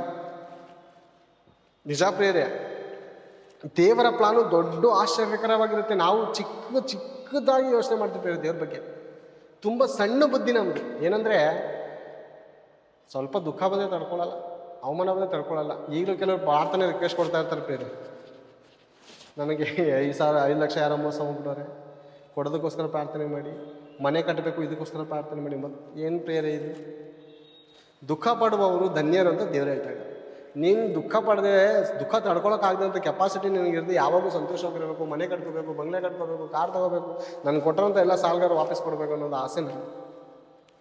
ಬೇರೆ ದೇವರ ಪ್ಲಾನ್ ಅರ್ಥ ಮಾಡ್ಕೊಳ್ಳಿ. ಒಂದು ಚೂರು ಅಜ್ಞಾನಿಗಳಾಗಿ ಮೂಢರಾಗಿ ನಡ್ಕೋಬೇಡಿ. ಆ ರೀತಿ ಪ್ರಾರ್ಥನೆ ರಿಕ್ವೆಸ್ಟ್ ಕೊಡಬೇಡಿ. ದೇವರ ವಾಕ್ಯ ಅರ್ಥ ಆಯ್ತಾಯ್ತಾ? ಹಾಂ, ಇನ್ನೊಂದು ಸರಿ ಓದ್ತೀನಿ ನಿಮಗೋಸ್ಕರ. 38 ಯೆಶಾಯನ ಪ್ರವಾದನೆ ಗ್ರಂಥ 38:17 ವಚನ. ಆಹಾ, ನಾನು ಪಟ್ಟ ದುಃಖವು ನನ್ನ ಸುಖಕ್ಕಾಗಿಯೇ ಆಯಿತು. ನನ್ನ ಆತ್ಮವನ್ನು ನಾಶ ಕೋಪದಿಂದ ರಕ್ಷಿಸಿದ್ದು ನಿನ್ನ ಪ್ರೀತಿಯೇ. ನನ್ನ ಆತ್ಮವನ್ನು ನಾಶನದ ಕೋಪದಿಂದ, ನಾಶನದಲ್ಲಿ ಹೋಗ್ತಾ ಇತ್ತು ನನ್ನ ಆತ್ಮ. ಸುಖ, ಸಂತೋಷ, ವ್ಯಭಿಚಾರ, ಕಳ್ಳತನ, ಮೋಸ, ಸುಳ್ಳು, ದ್ರೋಹ, ಇದರಲ್ಲಿ ಮೋಸಕರವಾದಂಥ ಜೀವನದಲ್ಲಿ ಅಂಧಕಾರದ ಕೋಪದಲ್ಲಿ ಇದ್ದಂಥ ನನ್ನ ಆತ್ಮವನ್ನು ರಕ್ಷಿಸಿದ್ದು ದೇವರ ಪ್ರೀತಿಯೇ. ಇದೇ ರೀತಿ ನಾನು ಇರ್ತೀನಿ ಅಂದ್ಕೊಂಡು ಜೀವನ ಅದೇ ರೀತಿ ನರಕದ ಹಾದಿಲಿ ಹೋಗ್ತಾ ಇದೆ ಪೇರೆ. ದೇವರು ಹೊಡೆದ್ರು ಭಯಂಕರವಾಗಿ ಹೊಡಿತಾರೆ ಪೇರೆ. ಏನು ಪೇರೆ, ಈ ಕ್ರಿಕೆಟ್ ಟೀಮ್ ಅವ್ರು ಏನು ಹೊಡಿತಾರೆ ಬೌಂಡ್ರಿ ದಾಟಾಗ 6. ದೇವರು ಹೊಡೆದ್ರೆ ಮಾತ್ರ ದೇಶದಿಂದ ದೇಶಕ್ಕೆ ಹೋಗ್ಬೇಕು. ಬಾಲಾಗಿರುವಂಥ ನೀನು ನಾನು ದೇವರು ಹೊಡೆದ್ರೆ ಅಂದರೆ ಪ್ರೇರೆ ತಂದೆ ಪ್ರೀತಿಯಿಂದನೇ ಹೊಡಿತಾರೆ ಪ್ರೇರೆ, ಸಾಯಕ್ಕೆ ಬಿಡಲ್ಲ. ಅರ್ಥ ಮಾಡ್ಕೊಳ್ಳಿ. ನಮ್ಮ ಮಕ್ಕಳು ಪಾಪ ಮಾಡಿದಾಗ ನಾವು ಹೊಡೆದಿಲ್ಲ ಅಂದರೆ ಏನು ಅರ್ಥ? ನಮ್ಮ ಮಕ್ಕಳು ಪಾಪ ಮಾಡುವಾಗ, ಮೋಸ ಮಾಡಿ ಬದುಕುವಾಗ, ವ್ಯಭಿಚಾರ ಮಾಡಿ ಬದುಕುವಾಗ ನಾವು ಹೊಡೆದಿಲ್ಲ ಅಂದರೆ ಏನು? ಏನು ಪೇರೆ ಹೊಡೆದಿಲ್ಲ ಅಂದ್ರೆ ದೇವ್ರೇನಂತಾರಂದರೆ, ಒಂದು ಮಾತು ಬೈಬಲಲ್ಲಿ ಹೇಳುವಂಥ ಮಾತು, ನೀವು ತಂದೆಯಿಂದ ಶಿಕ್ಷಿಸದವರಾಗದಿದ್ದರೆ, ತಂದೆಯಿಂದ ಶಿಕ್ಷೆ ಹೊಂದಲಲ್ಲದವರಾಗಿದ್ದರೆ ನೀವು ನನ್ನ ಮಕ್ಕಳಲ್ಲ, ನೀವು ಹಾದ್ರದಿಂದ ಹುಟ್ಟಿದವರು ಅಂತ ದೇವ್ರು ಹೇಳ್ತಾರೆ. ಅಂದರೆ ನೀವು ನನಗುಟ್ಟದವರಲ್ಲ. ನನಗುಟ್ಟವ್ರು ನನ್ನ ಮಕ್ಕಳು ನಾನು ಏನು ಮಾಡ್ತೀನಿ? ಶಿಕ್ಷಿಸ್ತೀನಿ. ಅವನು ತಡ್ಕೋಬೇಕು. ಇವಾಗ ನಮ್ಮ ಮಕ್ಕಳು ಪಾಪ ಮಾಡುವಾಗ, ತಪ್ಪು ಮಾಡಿದಾಗ, ದ್ರೋಹ ಬಗೆದಾಗ ಅವರನ್ನು ಹೊಡೆದು ಬುದ್ಧಿ ಕಲಿಸ್ತಾ ಇಲ್ಲ ಅಂದರೆ ಅವ್ರು ನಮ್ಗೆ ಹುಟ್ಟಿದಾರ? ಅವ್ರು ನಮ್ಗೆ ಹುಟ್ಟಿದವ್ರ ಅಥವಾ ಬೇರೆಯವ್ರಿಗೆ ಹುಟ್ಟಿದವ್ರ? ನಮ್ಮ ಮಕ್ಕಳಾದ್ರೆ ನಾವು ಬುದ್ಧಿ ಹೇಳ್ತೀವಿ. ಆಲೋಚನೆ ಮಾಡಿ, ಒಂದು ಚೂರು ಆಲೋಚನೆ ಮಾಡಿದ್ದೇವೆ. ತಪ್ಪಾಗಿ ಅರ್ಥ ಮಾಡ್ಕೋಬೇಡಿ. ನಾನು ವಾಕ್ಯಕ್ಕನುಸಾರವಾಗಿ ಏನು ಹೇಳ್ತೇನೆ ಅಂದರೆ, ಒಬ್ಬ ಸೈತಾನನಂತವನು ಇದ್ದವನೇ ಬೇರೆ. ಈ ಲೋಕವನ್ನು, ಪ್ರಪಂಚವನ್ನು ಹಾಳು ಮಾಡಿರುವಂಥ ದುಷ್ಟಶಕ್ತಿ ಒಂದಿದೆ. ದೇವರು ಅದಕ್ಕೆ ಹೋಲಿಸಿ ಏನು ಹೇಳ್ತಾರೆ ಗೊತ್ತಾ? ನಿಮಗೆ ನಾನು ತಂದೆ ಆಗಿರಬೇಕಾ? ನನ್ನ ಮಾತನ್ನು ಕೇಳಬೇಕಾದ್ರೆ ನೀವು ನೀತಿವಂತರಾಗಿ ಬದುಕಬೇಕು. ಮೋಸ ಮಾಡಿ, ದ್ರೋಹ ಮಾಡಿ, ವ್ಯಭಿಚಾರ ಮಾಡಿ, ಹಾದ್ರ ಮಾಡಿ ಬದುಕ್ತಾ ಇದ್ರು ನಾನು ಸಹಿಸ್ಕೊಂಡಿದ್ರೆ ನನಗದು ಸರಿ ಅನ್ಸಲ್ಲ. ದೇವ್ರು ಹೇಳ್ತಾರೆ ನನಗೆ ಆ ಥರ ಸರಿ ಅನ್ಸಲ್ಲ. ನನ್ನ ಮಕ್ಕಳು ಅಂದರೆ ನಾನು ಯಾವ ರೀತಿ ಪರಿಶುದ್ಧನಾಗಿದ್ದೀನಿ, ನೀನು ಪರಿಶುದ್ಧನಾಗಿರಬೇಕು. ಒಬ್ಬ ದುಷ್ಟಶಕ್ತಿ ಇದ್ದಾನೆ, ಸೈತಾನ್ ಇದ್ದಾನೆ. ಅವನು ದ್ರೋಹಿ, ದೊಡ್ಡ ದರೋಡೆಕೋರ, ದೊಡ್ಡ ಕಳ್ಳ, ದೊಡ್ಡ ವ್ಯಭಿಚಾರಿ ಆ ಸೈತಾನನು. ಅವನ ಮಗನಾಗಿ ಬದುಕ್ತೀಯಾ? ಅವ್ನು ನಿನ್ನ ಶಬಾಷ್ ಅನ್ಬೋದು. ನಾನು ನಿನ್ನ ಶಬಾಷನ್ನ ನಿನ್ನ ಕೈಕಾಲು ಮುರಿತೀನಿ. ನೀನು ಒಳ್ಳೆ ಬುದ್ಧಿ ಕಲ್ತೀನಿ, ನನ್ನ ಮಗನಾಗಿ ಬದುಕಬೇಕು ನೀನು. ಅವ್ನು ಹುಟ್ಟಿದ್ಯಾ ಅಥವಾ ನನಗೆ ಹುಟ್ಟಿದ್ಯಾ? ನನಗೆ ಹುಟ್ಟವನಾಗಿದ್ರೆ ಶಿಕ್ಷಿತನಾಗಿರ್ತೀಯ ನೀನು. ನಾನು ಶಿಕ್ಷಿಸ್ತೀನಿ, ನೀನು ತಡ್ಕೋಬೇಕು. ಆಗಲ್ವಾ? ಕರ್ತನ ಶಿಕ್ಷೆಯನ್ನು, ಕರ್ತನು ಯಾವನನ್ನು ಶಿಕ್ಷಿಸುತ್ತಾನೋ ಅವನು ಧನ್ಯನು. ಅರ್ಥ ಆಯ್ತಾ? ತಾನು ಪ್ರೀತಿಸುವವರನ್ನು ಸೇರಿಸಿಕೊಳ್ಳುತ್ತಾನೆ. ಏನು ಬೇರೆ, ಆ ಮಾತನ್ನು ಒಂದು ಸಾರಿ ಓದೋಣ ಪ್ರೇರೆ. ಆ ಮಾತು ಇಬ್ರಿಯನ ಬರೆದ ಪತ್ರಿಕೆಯಲ್ಲಿ ಒಂದು ಅದ್ಭುತವಾದ ಮಾತು ಪ್ರೇರೆ. ಅದು ನಾನು ಅನೇಕ ಸಾರಿ ದೇವರಲ್ಲಿ ಬಂದು ಹೊಸದ್ರಲ್ಲಿ ಪ್ರೇರೆ ಎಲ್ಲ ದೇವ್ರ ಥರ ಇದು ಅಂದ್ಕೊಂಡು ಬಹಳ ಓವರ್ ಆ್ಯಕ್ಟಿಂಗ್ ಮಾಡ್ತಾಯಿದ್ದೆ ನಾನು ದೇವ್ರ ಹತ್ರ. ದೇವ್ರು ಹೊಡೆದ್ರು ಪ್ರೇರೆ, ಭಯಂಕರವಾಗಿ ಹೊಡೆದ್ರು ಪ್ರೇರೆ ನಾನು. ಯಾಕೆ ಹೊಡೆದ್ರು? ಪ್ರೀತಿ ಇರೋದಕ್ಕ? ನಮ್ಮ ಮಕ್ಕಳು ಪಾಪ ಮಾಡುವಾಗ, ತಪ್ಪು ಮಾಡುವಾಗ, ಹೇಳಿದ್ರೆ ನಾವು ಕೇಳಿದಾಗ ಯಾಕೆ ಹೊಡಿತೀವಿ? ಪ್ರೀತಿ ಇರೋದಕ್ಕ? ದ್ವೇಷ ಇರೋದಕ್ಕ? ದ್ವೇಷ ಇದ್ರೆ ಏನು ಮಾಡ್ತೀವಿ? ಒಂದೇ ಏಟು ಹೊಡೆದು ಸಾಯಿಸಿ ಎಲ್ಲಾದರೂ ಹಾಕ್ತೀವಿ ಅಲ್ವಾ? ಪ್ರೀತಿ ಇರೋದಕ್ಕೇನು ಹೊಡೆದು ಬುದ್ಧಿ ಮಾತು ಹೇಳ್ತೀವಿ. ಯಾಕೆ? ನೆಕ್ಸ್ಟು ತಪ್ಪು ಮಾಡಬಾರ್ದು. ನೀನು ಪದೇ ಪದೇ ಹೇಳ್ತಾ ಇರ್ತೀವಿ. ಯಾಕಂದರೆ ನನ್ನ ಮಗ ತಪ್ಪಿಗಸ್ತನಾಗಿ ನಾನು ಮುಂದೆ ನಿಂತ್ಕೋಬಾರ್ದು. ಅವ್ನು ಕೇಳಿಸ್ಲಿಲ್ಲ ಅಂದರೆ 3 ಸಾರಿ ಹೇಳ್ತೀವಿ. ಅವನು ಅರ್ಥ ಮಾಡ್ಕೊಂಡು ನನ್ನ ಮಾತಿಗೆ ಸ್ಪಂದನೆ ಮಾಡ್ತಾ ಇರಲ್ಲ ಅಂತ ಪದೇ ಪದೇ ಹೇಳ್ತಾ ಇರ್ತೀವಿ. ಯಾಕೆ? ಪ್ರೇಮವಿರೋದಕ್ಕೆ, ಪ್ರೀತಿ ಇರೋದಕ್ಕೆ ಮಾತ್ರ ಅಲ್ವಾ? ನನಗೂ ಆತನ ಸಂಬಂಧ ಬೀದಿಲಿ ಓಡಾಡ್ತಾ ಇರ್ತೀವಿ. ಯಾರೋ ಲೋಫರ್ಸ್ಗಳ ಥರ ಬೀದಿಲಿ ಮಾನ ಮರ್ಯಾದೆ ಇಲ್ಲದೆ ಪಾರ್ಕ್ ಹತ್ರನೋ ಮತ್ತೊಂದು ಹತ್ರನೋ ಕೆಟ್ಟ ಕೆಲಸ ಮಾಡ್ತಾ ಇರ್ತಾರೆ, ಹೆಣ್ಣು ಹುಡುಗಿ ಗಂಡು ಹುಡುಗಿ. ಆ ಲೋಫರ್ಸ್ಗಳಿಗೆ ಹೋಗಿ ನಾವು ಏನು ಹೇಳಲ್ಲ.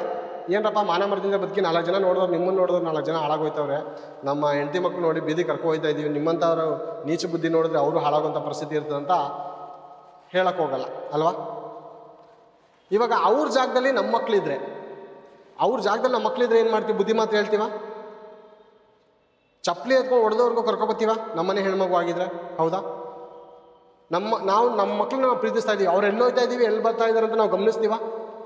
ಸ್ಕೂಲ್ ಬಿಟ್ಟ ಕರೆಕ್ಟಾಗಿ ಸ್ಕೂಲ್ ಟೈಮಿಂಗ್ಸ್ ಇಷ್ಟು, ಬರೋದಕ್ಕೆ ಎಷ್ಟು ನಿಮಿಷ ಆಗುತ್ತೆ, ಒಂದು 5 ನಿಮಿಷ ಟ್ರಾಫಿಕ್ ಆದ್ರೂ ಇಷ್ಟು ಗಂಟೆ ಬಂದು ಸೇರಿರಬೇಕು ನನ್ನ ಮಗ ಇಷ್ಟು ಗಂಟೆ ಬಂದಿರಬೇಕಂತ ನಾವು ಗೆಸ್ ಮಾಡ್ತೀವ? ತಂದೆ ತಾಯಿ, ನಿಜವಾದ ತಂದೆ ಮಕ್ಕಳ ಮೇಲೆ ಪ್ರೀತಿ ಇದ್ದರೆ ತಂದೆ ತಾಯಿಗಳು ಗೆಸ್ ಮಾಡ್ತಾರೆ. ಓಕೆನಾ? ಈಗ ದೇವ್ರು ನಮ್ಮನ್ನು ಯಾಕೆ ಶಿಕ್ಷಿಸ್ತಾ ಇದ್ದಾರೆ ತಪ್ಪು ಮಾಡಿದಾಗ? ಆಲೋಚನೆ ಮಾಡೋಣ. ಇಬ್ರಿಯ ಬರೆದ ಪತ್ರಿಕೆ 12ನೇ ಅಧ್ಯಾಯ 5ನೇ ವಚನದಿಂದ, ಮಕ್ಕಳಿಗೆ ಹೇಳುವಂತೆ ನಿಮಗೆ ಹೇಳಿದ್ದ ಎಚ್ಚರಿಕೆಯ ಮಾತನ್ನು ಮರೆತು ಬಿಟ್ಟಿದ್ದೀರೋ?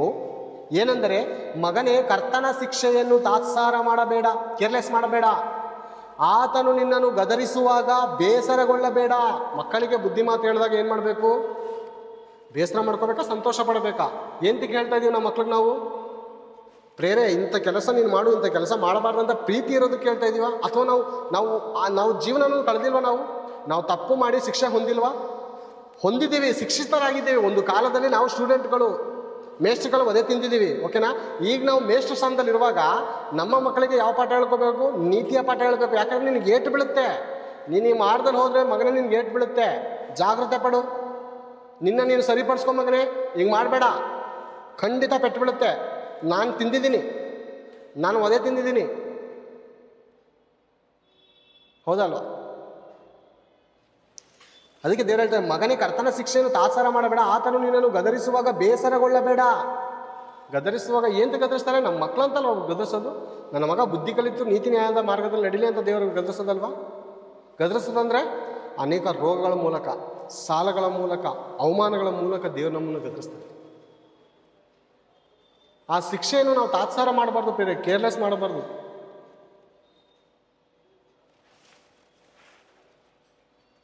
ಅರ್ಥ ಮಾಡ್ಕೊಳ್ಳೋಣ ಬೇರೆ ದೇವರ ಮನಸ್ಸು.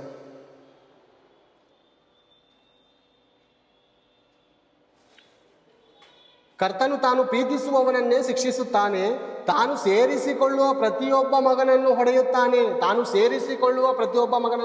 ಹೊಡೆಯುತ್ತಾರೆ. ನಮ್ಮ ಮಕ್ಕಳು ಭಯಂಕರವಾಗಿ ಬೇರೆ ಬೀದಿಲಿ ಆಟ ಆಡ್ತಾ ಇರ್ತಾರೆ. ಅನೇಕ ಸರಿ ಕರಿತಾ ಇರ್ತೀವಿ, ಬಾಪ ಟೈಮ್ ಆಯಿತು ಸ್ಕೂಲ್ಗೆ, ಬಾಪ ನಾಷ್ಟ ಮಾಡೋದಕ್ಕೆ ಟೈಮ್ ಆಯಿತು, ಬಾಪ ಟ್ಯೂಷನ್ಗೆ ಹೋಗೋಕ್ಕೆ ಟೈಮ್ ಆಯಿತು. ಬಾರೋ ಅಂದರು, ಕೂಗಿದ್ರು ಬರದೇ ಇದ್ದಾಗ ಏನು ಮಾಡ್ತೀವಿ? ಕೆಳಗಡೆ ಹೋಗಿ ಅಥವಾ ಪಕ್ಕದಲ್ಲಿ ಎಲ್ಲ ಆಡ್ತಾ ಹೋಗಿ ಕೈ ಹಿಡ್ಕೊಂಡು ಕರ್ಕೊಬಂದು ಮನೆ ಒಳಗಡೆ ಸೇರಿಸ್ಕೊಂಡು ಬಾಗ್ಲಾಗ್ತೀವಿ. ಏನು ಮಾಡ್ತೀವಿ ಆಮೇಲೆ? ಪ್ರೀತಿಯಿಂದ ಕರೆದೈತಾನೆ, ನನ್ನ ಮಗನೇ ನಿನಗೆ ಎಷ್ಟು ಸಾರಿ ಹೇಳೋದು? ಹೀಗೆ ಅಲ್ವಾ ಹೇಳೋದು? ಮಗನೇ, ಎಷ್ಟು ಸಾರಿ ಹೇಳಬೇಕು ನಿನಗೆ? ಪ್ರೀತಿಯಿಂದ ಕರೆದೈತಾನೆ, ಯಾಕೆ ಬರಲಿಲ್ಲ ಅಂದರೆ ನನ್ನ ಪ್ರೀತಿಗೆ ಬೆಲೆ ಇಲ್ವಾ ನಿನ್ನ ಹತ್ರ? ಅಮ್ಮ, ನನ್ನ ಪ್ರೀತಿಗೆ ಬೆಲೆ ಇಲ್ಲೇನಮ್ಮ ನಿನ್ನ ಹತ್ರ? ಕರೆದಾಗ ಮರ್ಯಾದೆಯಿಂದ ಬರಬೇಕು, ಮರ್ಯಾದೆಯಿಂದ ಕರೆದಾಗ ಮರ್ಯಾದೆ ಕೊಡಬೇಕು. ಯಾಕೆ ಬರಲಿಲ್ಲ? ಕೆಳಗಡೆ ಕೈ ಕರ್ಕೊಂಡು ಬಂದು ಬಾಗ್ಲಾಕ್ಬಿಟ್ಟು ಏನು ಮಾಡ್ತೀವಿ? ದೊಣ್ಣೆ ಎತ್ಕೊಂಡು ಭಯಂಕರ ಕೊಡ್ತೀವಿ, ಒಳಗಡೆ ಹಾಕೊಂಡು ಚೆನ್ನಾಗಿ ಕೊಡ್ತೀವಿ ಅವ್ರಿಗೆ ಅಲ್ವಾ? ಈಗ ದೇವರು ಪಾಪದಲ್ಲಿ ಬಿದ್ದಿದ್ದೀವಿ, ಲೋಕದಲ್ಲಿ ಬಿದ್ದಿದ್ದೀವಿ, ನಾಶನ ಮಾರ್ಗದಲ್ಲಿ ಜೀವಿಸ್ತಾ ಇದ್ದೀವಿ, ವ್ಯಭಿಚಾರದಲ್ಲಿ, ಹಾದದಲ್ಲಿ, ಕಳ್ಳತನದಲ್ಲಿ, ಕೆಟ್ಟ ಸಿನಿಮಾಗಳಲ್ಲಿ ಬಿದ್ದಿದ್ದೇವೆ. ಈಗ ದೇವ್ರು ಕರೆದ್ರು ನೀನು ಬರ್ತಾ ಇಲ್ಲ ಅಂದರೆ ಒಂದು ಮರ್ಯಾದೆಯಿಂದ ಕರ್ಕೊಬಂದದ್ದು ಒಂದು ವಿಷಯ, ಒಂದು ಮರ್ಯಾದೆಯಿಂದ ಕರ್ಕೊಬಂದು ರೂಮಲ್ಲಿ ಹಾಕೊಂಡು ಹೊಡೆಯೋದು ಅದೊಂದು. ಬರಲಿಲ್ಲ, ಅಲ್ಲೂ ಬರಲಿಲ್ಲ, ಅಲ್ಲಿಂದನೂ ಓಡೋದೆ ತಂದೆ ತಾಯಿನ ನೋಡಿಕೊಂಡು ಅಂತ ಅಂದರೆ ಅಲ್ಲೂ ಇಟ್ಟಾಡ್ಸ್ಕೊಬಂದು ಹೊಡಿತಾರೆ ತಂದೆ ತಾಯಿಗಳು, ಅಥವಾ ಬೇರೆಯವ್ರ ಮೂಲಕ ಓಡಿಸ್ತಾರೆ, ಅಥವಾ ಪೊಲೀಸ್ ಕಂಪ್ಲೇಂಟ್ ಕೊಡ್ತಾರೆ. ಈ ಲೋಕದಲ್ಲಿ ನೋಡ್ತಾ ಇದ್ದೀವ? ಖಂಡಿತ ನಡೀತಾ ಇದೆ ಈ ವಿಷಯ. ಈಗ ದೇವರು ನಮಗೆ ದುಃಖವನ್ನು ಉಂಟು ಮಾಡೋದ್ರದ್ದು ಎಂತಕ್ಕೆ? ಅಂದರೆ ದೇವರೇ ದುಃಖ ಉಂಟು ಮಾಡ್ತಾ ಇದ್ದಾನೆ. ದೇವ್ರು ಯಾಕೆ ಸೇರಿಸ್ಕೊತಾ ಇದ್ದಾರೆ ನಮ್ಮನ್ನು? ಮಗನೇ, ಕರ್ತನ ಶಿಕ್ಷೆಯನ್ನು ತಾತ್ಸಾರ ಮಾಡಬೇಡ, ಆತನು ನಿನ್ನನ್ನು ಗದರಿಸುವಾಗ ಬೇಸರಗೊಳ್ಳಬೇಡ, ಕೋಪ ಮಾಡ್ಕೋಬೇಡ, ಬೇಸರ ಮಾಡ್ಕೋಬೇಡ. ದೇವರ ಆಜ್ಞೆಗಳನ್ನು ಕೈಗೊಂಡು ನಡೀಬೇಕಾದ್ರೆ ಭಯಂಕರ ಬೇಸರವಾಗುತ್ತೆ. ಕೇವಲ ಪ್ರಾರ್ಥನೆ ಮಾಡಿದ್ರೆ ಬೇಸರ ಆಗುತ್ತೆ ಪ್ರಿಯರೇ. ಅದಕ್ಕೆಲ್ಲ ದೇವ್ರ ವಾಕ್ಯ ಹೇಳ್ತಾರೆ, ನಮ್ಮ ಹೃದಯದಲ್ಲಿ ಯಾವ ಆಲೋಚನೆ ಓಡ್ತೈತೆ? ಫಸ್ಟ್ ಇನ್ಫಾರ್ಮೇಷನ್ ದೇವ್ರ ಹತ್ರ ಹೋಗುತ್ತೆ. ಬೇಸರಗೊಳ್ಳದೆ ಪ್ರಾರ್ಥನೆ ಮಾಡಿರಿ, ಬೇಸರ ಮಾಡ್ಕೋಬೇಡ. ಕರ್ತನು ನಿನ್ನನ್ನು ಗದರಿಸುವಾಗ ಶಿಕ್ಷೆಯನ್ನು ತಾತ್ಸಾರ ಮಾಡಬೇಡ, ಆತನು ನಿನ್ನನ್ನು ಗದರಿಸುವಾಗ ಬೇಸರಗೊಳ್ಳಬೇಡ. ಟೀಚರ್ಗಳು ಬೇರೆ ನಮಗೇನು ಅನ್ನ ಹಾಕ್ತಾರಾ? ನಮಗೇನು ಬಟ್ಟೆ ಕೊಡ್ತಾರಾ? ನಮಗೇನು ಉಚಿತವಾಗಿ ಏನಾದರೂ ನಮಗೆಲ್ಲರೂ ಕರ್ಕೊಯ್ತಾರ? ಎಲ್ಲದಕ್ಕೂ ಹಣ ಅಂತ ತಗೋತಾ ಇದ್ದಾರೆ. ಇವರೇ ನಿನಗೆ ಪಾಠ ಮಾಡ್ಕೊಳ್ದೆ ಹೋದಾಗ ಹೊಡೆಯುವಂಥ ಅಧಿಕಾರ ಇವ್ರಿಗಿದ್ರೆ, ಬರೇ ಬರೋ ಹಾಗೆ ಹೊಡೆಯುವಂಥ ಅಧಿಕಾರ ಇವ್ರಿಗಿದ್ರೆ ದೇವರಿಗಿಲ್ವಾ? ಈ ದೇವರಿಗಿಲ್ವಾ? ಏನು ಬೇರೆ ಲೋಕ ಕೊಟ್ಟಿದ್ದಾರೆ, ಲೋಕದಲ್ಲಿರುವಂಥ ಸರ್ವ ವಸ್ತುಗಳು ದೇವರದೇ, ಹಣ್ಣು ದೇವರದು, ಕಾಯಿ ದೇವರದು, ಮಾಂಸಗಳು ದೇವ್ರದು, ಎಲ್ಲ ದೇವರು ನಮ್ಮ ಪಾದದಲ್ಲಿಟ್ಟಿರುವಾಗ ದೇವರು ನಮ್ಮನ್ನು ಶಿಕ್ಷಿಸಬಾರ್ದ? ಶಿಕ್ಷಿಸ್ಬೇಕು ಬಿಡೋಪ್ಲೆ. ಎಂತಕ್ಕೆ? ನಾವು ಒಳ್ಳೆ ಮಕ್ಕಳಾಗಿ ಬದುಕಬೇಕನ್ನೋಂಥ ಒಂದೇ ಒಂದು ಕಾರಣಕ್ಕೆ ದೇವ್ರು ಶಿಕ್ಷಿಸ್ತಾರೆ ಹೊರತು ನಮ್ಮ ಮೇಲೆ ದ್ವೇಷ ಇಲ್ಲ ಪ್ರೇರೆ. ನಮ್ಮ ಮೇಲೆ ಕೋಪವೋ ದ್ವೇಷವೋ ಇದ್ದಿದ್ರೆ ಒಂದೇ ಒಂದು ಏಟಿಗೆ ದೇವ್ರು ಯಾವತ್ತೂ ಕೊಂದಾಗ್ತಾ ಇದ್ದ ನಮ್ಮನ್ನ, ಅಥವಾ ಈ ಭೂಮಿಗೆ ಬರೋದಕ್ಕೆ ಬಿಡ್ತಾ ಇರಲಿಲ್ಲ ಬಿಡಿ ಅಲ್ವಾ? ಎಷ್ಟೋ ಆಕ್ಸಿಡೆಂಟಿಂದ ತಪ್ಪಿಸ್ತಾರೆ, ಎಷ್ಟು ಭಯಂಕರವಾದಂಥ ಜಗಳಗಳಲ್ಲಿ ಗಲಾಟೆಗಳಲ್ಲಿ ಇದ್ದುವಾಗ ನಮ್ಮ ಪ್ರಾಣಗಳನ್ನು ಉಳಿಸ್ತಾರೆ. ಒಳ್ಳೆ ಬುದ್ಧಿಲಿ ನಡಿಯಪ್ಪ, ಒಳ್ಳೆ ಮಾರ್ಗನ ಕಲಿಯಪ್ಪ ಅಂತ ಅಲ್ವಾ? ಮತ್ತು ಕ್ರೈಸ್ತರಿಗೆ ಅನೇಕ ಕಷ್ಟ ನಷ್ಟಗಳು ಯಾಕೆ ಬರ್ತವೆ ಬೇರೆ? ಒಂದು ದಿವಸ ಸಮಾಧಾನ ಪಡಿತೀರ ನೀವು. ಅದೇ ಹೇಳುತ್ತೆ ದೇವ್ರ ವಾಕ್ಯ. ದೇವ್ರ ವಾಕ್ಯ ಹೇಳ್ತೇಳಿ ಅದೇ ಹೇಳ್ತಾ ಇದೆಯಲ್ಲ ಬೇರೆ. ಯೋಹಾನನು ಬರೆದ ಸುವಾರ್ತೆ ಒಂದ್ಸಾರಿ ತೆಗೆದು ನೋಡೋಣ. ಯೋಹಾನನು ಬರೆದ ಎಂಥ ಮಾತುಗಳು ಪ್ರೇರೆ, ನಿಜವಾಗ್ಲು ಎಂಥ ಮಾತುಗಳು ಪ್ರೇರೆ ಇದು. ಮನುಷ್ಯನ ಅಂತರಂಗದಲ್ಲಿ ಓಡಾಡುವಂಥ ಒಂದೊಂದು ಆಲೋಚನೆಗಳು, ಪ್ರಪಂಚದಲ್ಲಿ ನಡೀತಾ ಇರುವಂಥ ಸನ್ನಿವೇಶಕ್ಕೆ ತಕ್ಕ ಹಾಗೆ ವಾಕ್ಯಗಳಿದೆ. ಅಂದರೆ ಹೀಗೆ ಬರೆಸಿ ಕಳಿಸಿದ್ದಾರೆ ಅನ್ನೋ ರೀತಿಲಿದೆ ಪ್ರೇರೆ. ಈ ಸನ್ನಿವೇಶಕ್ಕೆ ತಕ್ಕ ಹಾಗೆ ಈ ದಿನನೇ ಬರೆದು ಕಳಿಸಿದ್ದಾರೆ ಅನ್ನೋ ರೀತಿಲಿದೆ. ಅದಕ್ಕೆ ದೇವರ ವಾಕ್ಯ ಜೀವಂತ, ಅಂದಿಗೂ ಜೀವಂತ್ಯ, ಎಂದಿಗೂ ಜೀವಂತ್ಯ, ಎಂದೆಂದಿಗೂ ಜೀವಂತ. ನಾವು ಸತ್ತರೂ ವಾಕ್ಯಕ್ಕೆ ಸಾವಿಲ್ಲ. ಭೂಮಿ ಆಕಾಶಗಳು ಅಳಿದು ಹೋದವು, ನನ್ನ ವಾಕ್ಯದಲ್ಲಿರುವಂಥ ಒಂದೇ ಸೊನ್ನೆಯ ಗುಡಿಸಾದರೂ ನೆರವೇರದ ಹೊತ್ತು ಅದು ಅಳಿಸಲ್ಪಡುವುದಿಲ್ಲ. ಯೋಹಾನನು ಬರೆದ ಸುವಾರ್ತೆ 16ನೇ ಅಧ್ಯಾಯ 20ನೇ ವಚನ. ಪ್ರಪಂಚ ಯಾವ ರೀತಿ ಇದೆ, ಈ ದಿನ ದೇವರ ಮಕ್ಕಳಿಗೆ ಯಾವ ರೀತಿಯಾದಂಥ ಪರಿಸ್ಥಿತಿಗಳಿದೆ ಅಂತ ಆಲೋಚನೆ ಮಾಡೋಣ ಈ ವಾಕ್ಯದಲ್ಲಿ. ನಿಮಗೆ ನಿಜ ನಿಜವಾಗಿ ಹೇಳುತ್ತೇನೆ, ನೀವು ಅಳುತ್ತಾ ಗೋಳಾಡುತ್ತಾ ಇರುವಿರಿ. ನೀವು ಅಳುತ್ತಾ ಗೋಳಾಡುತ್ತಾ ಇರುವಿರಿ, ಆದರೆ ಲೋಕವು ಸಂತೋಷಿಸುವುದು. ಲೋಕ ಸಂತೋಷ ಪಡ್ತಾ ಇದೆಯಾ? ನಿಜವಾದ ಕ್ರೈಸ್ತನು ಅಳುತ್ತಾ ದುಃಖ ಪಡುತ್ತಾ ಇರ್ತಾರಂಥ ಪರಿಸ್ಥಿತಿಯಲ್ಲಿ ಇರುತ್ತೆ. ಅನೇಕ ಇಕ್ಕಟ್ಟುಗಳ ಮಧ್ಯದಲ್ಲಿ ಹಾದು ಹೋಗ್ತಾ ಇರ್ತಾನೆ. ನಿಜವಾದ ದೇವ ಭಕ್ತನು ಹಣಕಾಸಿನ ಸಮಸ್ಯೆಗಳಿರುತ್ತೆ, ಸಾಲದ ಸಮಸ್ಯೆಗಳಿರುತ್ತೆ, ರೋಗದ ಸಮಸ್ಯೆಗಳಿರುತ್ತೆ, ಮನೆಯಲ್ಲಿ ಕುಟುಂಬದಲ್ಲಿ ನಂಬಿರಲ್ಲ ಅನೇಕರು, ಇವ್ರ ಮೂಲಕ ಟಾರ್ಚರ್. ಹೌದು ಪ್ರಿಯರೇ, ಅಳುತ್ತಾ ಗೋಳಾಡುತ್ತಾ ಇರುವರೆ, ಆದರೆ ಲೋಕವು ಸಂತೋಷಿಸುವುದು. ಲೋಕದಲ್ಲಿ ನೋಡ್ತಾ ಇದ್ದೀವ, ಹಬ್ಬ, ಜಾತ್ರೆ, ಎಲ್ಲರೂ ಎಂಜಾಯ್ ಆಗಿದ್ದಾರೆ ಅಲ್ವಾ? ಸಂತೋಷ ಏನು ಪ್ರಿಯರೇ, ಭಾನುವಾರ ಅನೇಕ ಹಬ್ಬಗಳು ನಡೆಯುವಾಗ ಅನೇಕ ಸಂತೋಷದಿಂದ ಹೆಂಡತಿ ಮಕ್ಕಳುಗಳು ಎಲ್ಲರೂ ಹೋಗ್ತಾ ಇರ್ತಾರೆ, ಬರ್ತಾ ಇರ್ತಾರೆ, ಟ್ರಿಪ್ಗಳು ಹೋಗ್ತಾ ಇರ್ತಾರೆ. ಅದನ್ನು ನೋಡುವಾಗ ಕ್ರೈಸ್ತರಾದಂಥ ನಮ್ಮ ಮನಸ್ಸಿನಲ್ಲಿ ಏನು ಅನಿಸ್ತದೆ ಅಂದರೆ, ಒಂದು ವೇಳೆ ಲೋಕದಲ್ಲೇ ಇರ್ತಾ ಇದ್ರೆ ಚೆನ್ನಾಗಿರ್ತಾಯಿತ್ತು ಅಲ್ವಾ? ಈ ಸಂತೋಷ ಮಿಸ್ ಮಾಡ್ಕೊಂಡು ಅನ್ನುವಂಥ ಆಲೋಚನೆ ಸೈತಾನ ನಮ್ಮ ಹೃದಯದಲ್ಲಿ ಆಗ್ತಾನೆ. ಅದಕ್ಕೆ ಯೇಸು ಪ್ರಭು ಎಷ್ಟು ಚೆನ್ನಾಗಿ ಬರೆಸಿದ್ದಾರೆ ನೋಡಿ. ನೀವು ದುಃಖ ಪಡ್ತೀರಾ, ಲೋಕವು ಸಂತೋಷಿಸುವುದು, ಆದರೆ ನಿಮ್ಮ ದುಃಖವು ನೋಡಿ. ಇನ್ನೊಂದು ಮಾತು ಅದೇ ಹೇಳ್ತಾ ಇದ್ದಾರೆ ನೋಡಿ ಕೆಲಡೆ. ಆದರೆ ಲೋಕವು ಸಂತೋಷಿಸುವುದು, ನಿಮಗೆ ನಿಜವಾಗಿ ಹೇಳುತ್ತೇನೆ, ದುಃಖವಾಗುವುದು, ಆದರೆ ನಿಮ್ಮ ದುಃಖವು ಹೋಗಿ ಆನಂದ ಬರುವುದು. ಒಬ್ಬ ಸ್ತ್ರೀ ಹೆರುವಾಗ ತನ್ನ ಬೇನೆಯ ಕಾಲ ಬಂತೆಂದು ಆಕೆಗೆ ದುಃಖವಾಗುತ್ತದೆ, ಆದರೆ ಕೂಸನ್ನು ಹೆತ್ತ ಮೇಲೆ ಲೋಕದಲ್ಲಿ ಒಬ್ಬ ಮನುಷ್ಯನು ಹುಟ್ಟಿದಾನೆಂಬ ಆನಂದದಿಂದ ಸುಖವಾಗಿರುವಳು. ಏನು ಬೇರೆ, ಲೋಕ ಸಂತೋಷಿಸುತ್ತಾ ಖಂಡಿತ ಸಂತೋಷಿಸುತ್ತೆ, ನಮಗೆ ದುಃಖ ಆಗುತ್ತಾ ಖಂಡಿತ ದುಃಖವಾಗುತ್ತೆ. ದುಃಖ ಪಡುವವರೇ ಧನ್ಯರು, ಸಮಾಧಾನ ಹೊಂದುವರು. ದುಃಖ ಪಟ್ಟರೆ ಸಮಾಧಾನ ಸಿಗುತ್ತೆ. ಮೊದಲೇ ಸಮಾಧಾನ ಪಟ್ಟರೆ ದುಃಖ ಸಿಗುತ್ತೆ. ಈ ಒಂದು ರೀತಿಯ ಆಲೋಚನೆ ಮಾಡ್ಕೊಳ್ಳಿ ಪ್ರೇರೆ. ತಾಯಿ ಗರ್ಭದಿಂದ ಮೊದಲನೇ ಸಾಲು ಪ್ರೇರೆ, ಹುಟ್ಟಿ ಬರುವಾಗ ಮಗು ಒಂದು ವೇಳೆ ಅಳ್ಳಿಲ್ಲ ಅಂದರೆ ಡಾಕ್ಟ್ರಿಗೆ ಡೌಟ್. ಮಗು ಯಾಕೋ ಸೈಲೆಂಟಾಗಿದೆ, ಹೋಗ್ಬಿಟ್ಟಿದೆಯಾ, ಬದುಕಿದೆಯಾ ಅಂತ ಡೌಟ್ ಮೇಲೆ ಏನು ಮಾಡ್ತಾರೆ, ಬೆನ್ನ ಮೇಲೆ ಪ್ರೇರೆ ಬಗ್ಗಿಸಿ ಕಾಲು ಹಿಡ್ಕೊಂಡು ಪಟಾಪಟ ಅಂತ ಹೊಡಿತಾರೆ. ಮಗುಗ ತಡೀತಾ ಅಂದರೆ ಅವ್ರಿಗೆ ಗೊತ್ತು ಪ್ರೇರೆ, ಈತನು ಅಳ್ಳಿಲ್ಲ ಅಂತ ಅಂದರೆ ಡೇಂಜರ್ ಪೊಸಿಷನಲ್ಲಿದ್ದಾನೆ. ಮಗು ಅಳ್ತಾ ಇಲ್ಲ ಅಂದರೆ ಡೇಂಜರ್ ಪೊಸಿಷನ್, ಸತ್ತೋಗಿದೇನೋ. ಈಗ ಒಡೆದು ಅಳಿಸ್ತೀನಿ. ಅತ್ತೆ ಉಸಿರಾಟದ ತೊಂದರೆಯಿಂದ ಹೊರಗಡೆ ಬರ್ತಾನೆ. ಒಂದು ಒಂದು ಉಸಿರಾಟದ ತೊಂದರೆಯಿಂದ ಅದು ಹಾಗೆ ಇರ್ಬೋದೇನೋ, ಪ್ರಾಣ ಹೋಗುವಂಥ ಸಂಭವ ಇರುವಂಥ ಪರಿಸ್ಥಿತಿ ಇದ್ದಾಗ ಬೆನ್ನಿನ ಮೇಲೆ ಹೊಡೆದು ಉಸಿರಾಡುವಂಥ ಪರಿಸ್ಥಿತಿಗೆ ತರ್ತಾರೆ. ಮಗು ಅಳುತ್ತಾ? ಖಂಡಿತ ಅಳುತ್ತೆ. ಹಾಗೆ ಅಳ್ತಾ ಇರುತ್ತಾ? ತಾಯಿ ಎದೆಯಲ್ಲಿ ಬಂದು ಹಾಲು ಕುಡಿಯುವಾಗ ಆವಾಗ ನೆಮ್ಮದಿ ಇರುತ್ತೆ. ದೇವರು ಒಂದು ಮಾತು ಹೇಳಿದ್ರು, ದಾವೀದನ ಮೂಲಕ ಒಂದು ಮಾತು ಹೇಳಿದರೆ, ತಾಯಿಯ ಗರ್ಭದಿಂದ ನನ್ನನ್ನು ಬರಮಾಡಿದವನು ನೀನಲ್ಲವೋ, ತಾಯಿಯ ಎದೆಯಲ್ಲಿ ನಿಶ್ಚಿಂತೆಯಿಂದ ಇರಿಸಿದವನು ನೀನಲ್ಲವೋ. ಅಂದರೆ ಒಂದು ದಿವಸ ನಿಶ್ಚಿಂತೆಯಿಂದ ಮಗು ಇರುತ್ತೆ. ಚಿಂತೆ ಇಲ್ವಾ? ತಾಯಿಗೆ ಚಿಂತೆ ಇರುತ್ತೆ, ಮಗು ಚಿಂತೆ ಇರುತ್ತಾ? ಇಲ್ಲ. ಆ ತಾಯಿಗೂ ಏನು ಚಿಂತೆ ಇರುತ್ತೆ? ಬೇರೆ ಸಮಯ ಇದ್ದಾಗ ಅಯ್ಯೋ ಈ ನೋವು ಯಾವಾಗ ಹೋಗುತ್ತೋ, ಮಗು ಯಾವಾಗ ಬರುತ್ತೋ ಅಂತ ಈ ತಳಕ್ಕೆ ದುಃಖ ಇರುತ್ತೆ. ಮಗು ಹುಟ್ಟಿದ ಮೇಲೆ ಆತಳ ಬೇನೆ ಎಲ್ಲ ಮರೆತು ಮಗುಗೆ ಅಪ್ಕೊಂಡು ಸಂತೋಷ ಪಡ್ತಾಳೆ. ಬೇರೆ ನಿಮ್ಮ ಜೀವಮಾನದ ಕಷ್ಟ, ದುಃಖ, ಸಂಕಟಗಳು ಬೇರೆ ಕ್ಷಣಿಕವಾದದ್ದು. ಮರಣ ಎನ್ನುವಂಥದ್ದು ಕ್ಷಣಿಕವಾದದ್ದು ಬೇರೆ. ಮರಣ ಎನ್ನುವಂಥದ್ದು ಅಕಸ್ಮಾತಾಗಿ ಬರುವಂಥದ್ದು, ಹೇಳದೆ ಬರುವಂಥದ್ದು. ಹೇಳೇ ಬಂದರೆ ನಾವು ಹೇಗಿರ್ತೀವಿ ಬೇರೆ? ದುಃಖದಿಂದನೇ ನರಳಿ ಸಾಯ್ತಾ ಇರ್ತೀವಿ. ಯಾರಿಗಾದ್ರೂ ರೋಗ ಇದೆ, ನೀವು ಇಷ್ಟು ದಿವಸದಲ್ಲಿ ಸಾಯ್ತೀರಾ, ನಿಮ್ಮ ಆಸೆ ಆಕಾಂಕ್ಷೆ ಏನಿದೆ ಅವ್ರನ್ನ ತೀರೈಸಿ ಅಂತ ಅವ್ರ ಮನೆಯವ್ರಿಗೆ ಹೇಳ್ಬಿಡ್ತಾರೆ. ಇವ್ರಿಗೂ ಗೊತ್ತಾಗ್ಬಿಡುತ್ತೆ. ಅವ್ರ ಜೀವನ ಬೇರೆ ಸಂತೋಷದಿಂದ ಇರ್ತಾರ? ಆಲೋಚನೆ ಮಾಡೋಣ ಬೇರೆ. ಸಂತೋಷದಿಂದ ಇರ್ತಾರ? ನಗ್ನಗ್ತಾ ಇರ್ತಾರ? ಅದೇ ಗೊತ್ತಿಲ್ಲದೆ ಮರಣ ಬತ್ತು ಅಂದ್ಕೊಳ್ಳಿ, ಬದುಕ್ತಾ ಆ ಟೈಮಲ್ಲಿ ನಗ್ನಗ್ತಾ ಇದ್ದೂ ಸಾಯೋ ಪರಿಸ್ಥಿತಿ ಇರುತ್ತೆ. ಫಸ್ಟಾಗಿ ಗೊತ್ತಾದರೆ ನರಳಿ ಸಾಯ್ತಾ ಇರ್ತಾನೆ ಮನುಷ್ಯ. ನಾನು ಇನ್ನೇನು ಸತ್ತೋಯ್ತೀನಿ, ಇನ್ನು 2 ದಿವಸ ಸತ್ತೋಯ್ತೀನಿ, 3 ದಿವಸ ಸತ್ತೋಯ್ತೀನಿ, ನೆಮ್ಮದಿ ಇರಲ್ಲ ಬೇರೆ. ದೇವರ ಚಿತ್ತಾನುಸಾರವಾಗಿ ದುಃಖ ಬರ್ತಾ ಇದೆ ಅನ್ನುವಂಥ ಮಾತನ್ನು ನಾವು ಮರಿಬಾರ್ದು. ಆಲೋಚನೆ ಮಾಡಿ. ಕೊನೆಯದಾಗಿ ಓದಿ ಮುಗಿಸ್ಕೊಳ್ಳೋಣ. 2 ಕೊರಿಂಥದವರಿಗೆ ಬರೆದ 2ನೇ ಪತ್ರಿಕೆ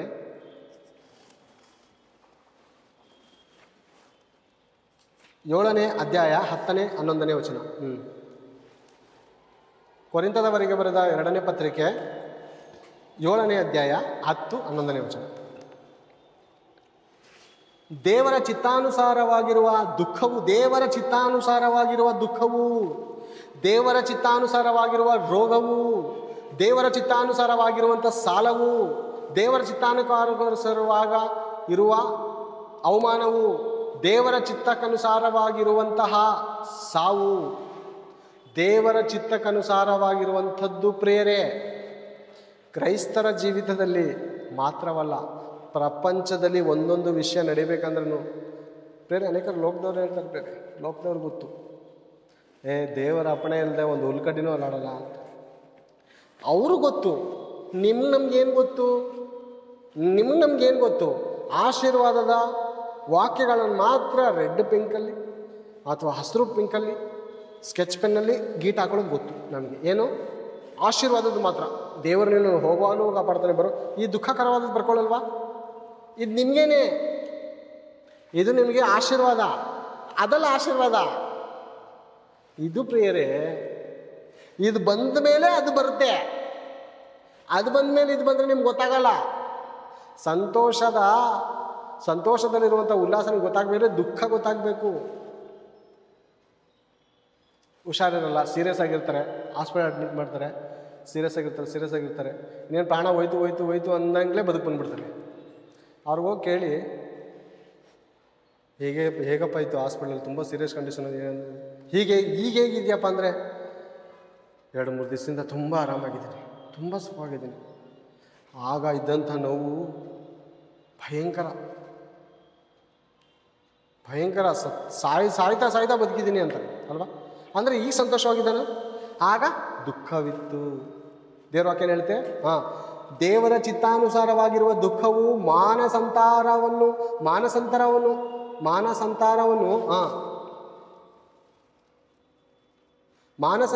ಉಂಟು ಮಾಡಿ ರಕ್ಷಣೆಗೆ ಕಾರಣವಾಗಿದೆ. ದೇವರ ಚಿತ್ತಕ್ಕನುಸಾರವಾಗಿರುವ ದುಃಖವು ಮಾನಸಾಂತರವನ್ನು ಉಂಟು ಮಾಡಿ ರಕ್ಷಣೆಗೆ ಕಾರಣವಾಗಿದೆ.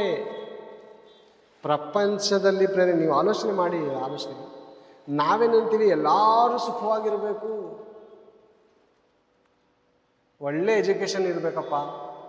ಅನೇಕರು ಪ್ರಾರ್ಥನೆ ಮಾಡ್ತಿರ್ತೀವಿ. ಎಂಥ ಅಜ್ಞಾನದ ಪ್ರಾರ್ಥನೆ ಅಂದರೆ, ಹೆಂಗಪ್ಪ ಇವ್ರ ಜೊತೆ ಜೀವನ ಮಾಡೋದು ಅನಿಸುತ್ತೆ, ಹೆಂಗಪ್ಪ ಈ ಟೀಮಲ್ಲಿ ಇರೋದು ಅನಿಸುತ್ತೆ. ಎಂಥ ಪ್ರಾರ್ಥನೆ ಗೊತ್ತಾ?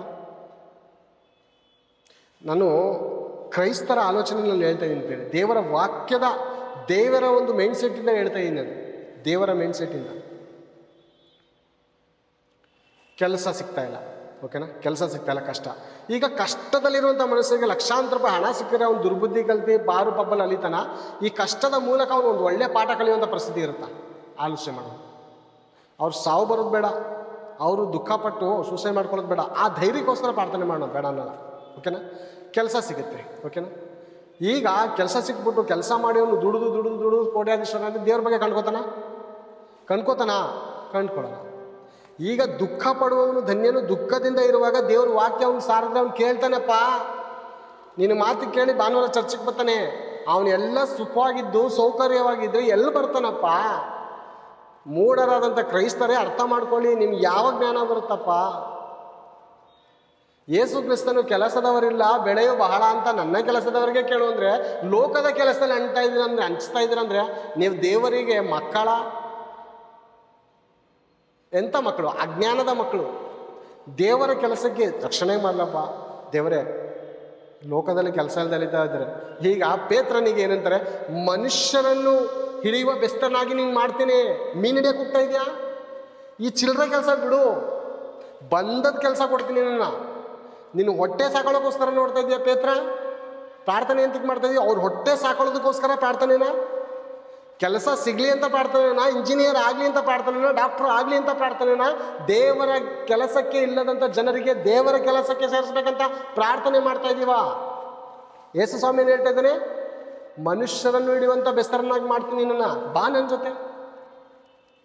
ಮತ್ತಾಯನನ್ನು ನೀನು ಟ್ಯಾಕ್ಸ್ ಕಲೆಕ್ಟರ್ ಆಗಿದೆಯಾ, ಬಾ ನೀನು, ಬಿಡು ಈ ಕೆಲಸ ಅಂತ. ದೇವರ ಕೆಲಸ ಬಿಡಿಸಿ ದೇವ್ರ ಕೆಲಸದಲ್ಲಿ ಸೇರಿಸಿದ್ರೆ ನೀನು ದೇವ್ರ ಕೆಲಸಕ್ಕೆ ಬರೋದು. ಆಮೇಲೆ ನೀನು ಫಸ್ಟ್ ದುಡ್ಕೊಂಡು ಹೆಂಡತಿ ಮಕ್ಕಳು ಸುಖ ನೋಡ್ಕೊಂಡು ಆರಾಮಾಗಿ ಜೀವಿಸೋ, ಸತ್ತು ನರಕಾಗಿ ಹೋಗಿರು. ಇದು ನಮ್ಮ ಪ್ರಾರ್ಥನೆ. ಎಂಥ ಅಜ್ಞಾನಿಗಳ ಪ್ರಿಯರೇ ನಾವು, ಮೂಢರೇ ಅಂತಲೇ ಹೇಳ್ಬೋದು. ನಮ್ಮ ಎಂತೆಂಥ ರಿಕ್ವೆಸ್ಟ್ ಕೊಡ್ತೀರಿ. ಏನು ಓದ್ತಿರೋ ಬೈಬಲು, ಏನು ಅರ್ಥ ಮಾಡ್ಕೊಂಡಿರೋ ದೇವ್ರನ್ನ ಅಲ್ವಾ? ದೇವರ ಚಿತ್ತಕ್ಕನುಸಾರವಾಗಿರುವಂಥ ದುಃಖವು ನಿಮಗೆ ಬರಬೇಕು. ದೇವರ ಚಿತ್ತಾನುಸಾರ ಪ್ರೇರೆ ಇದು ದುಃಖವೆಂಬುದು. ಇದು ಬಂದರೆ ಸುಖ ನಿಮ್ಗೆ ಗೊತ್ತಾಗುತ್ತೆ. ಕೊಡ್ತಾರ? ಖಂಡಿತ ಸುಖ ಕೊಡ್ತಾರೆ. ಸಹಿಸಬಹುದಾದಂಥ ಕಷ್ಟವೇ ಹೊರತು ಬೇರೇನು ದೇವ್ರು ಕೊಡಲ್ಲ ಪ್ರೇರೆ. ಒಬ್ಬ ಗಾರೆ ಕೆಲಸ ಮಾಡೋನು, ಬಾಂಡ್ಲಿ ಹೊರೋನು, ಕಲ್ಲನ್ನು ಹೊರೆಯವನು ಮ್ಯಾಲಡೆ ಕಲ್ಮೇಲೆ ಕಲ್ಲು ಇಡುವಾಗ ಸಾಕಪ್ಪ ಇನ್ನೂ ಹಾಕ್ಲೇನಪ್ಪ ಅಂತಾರೆ.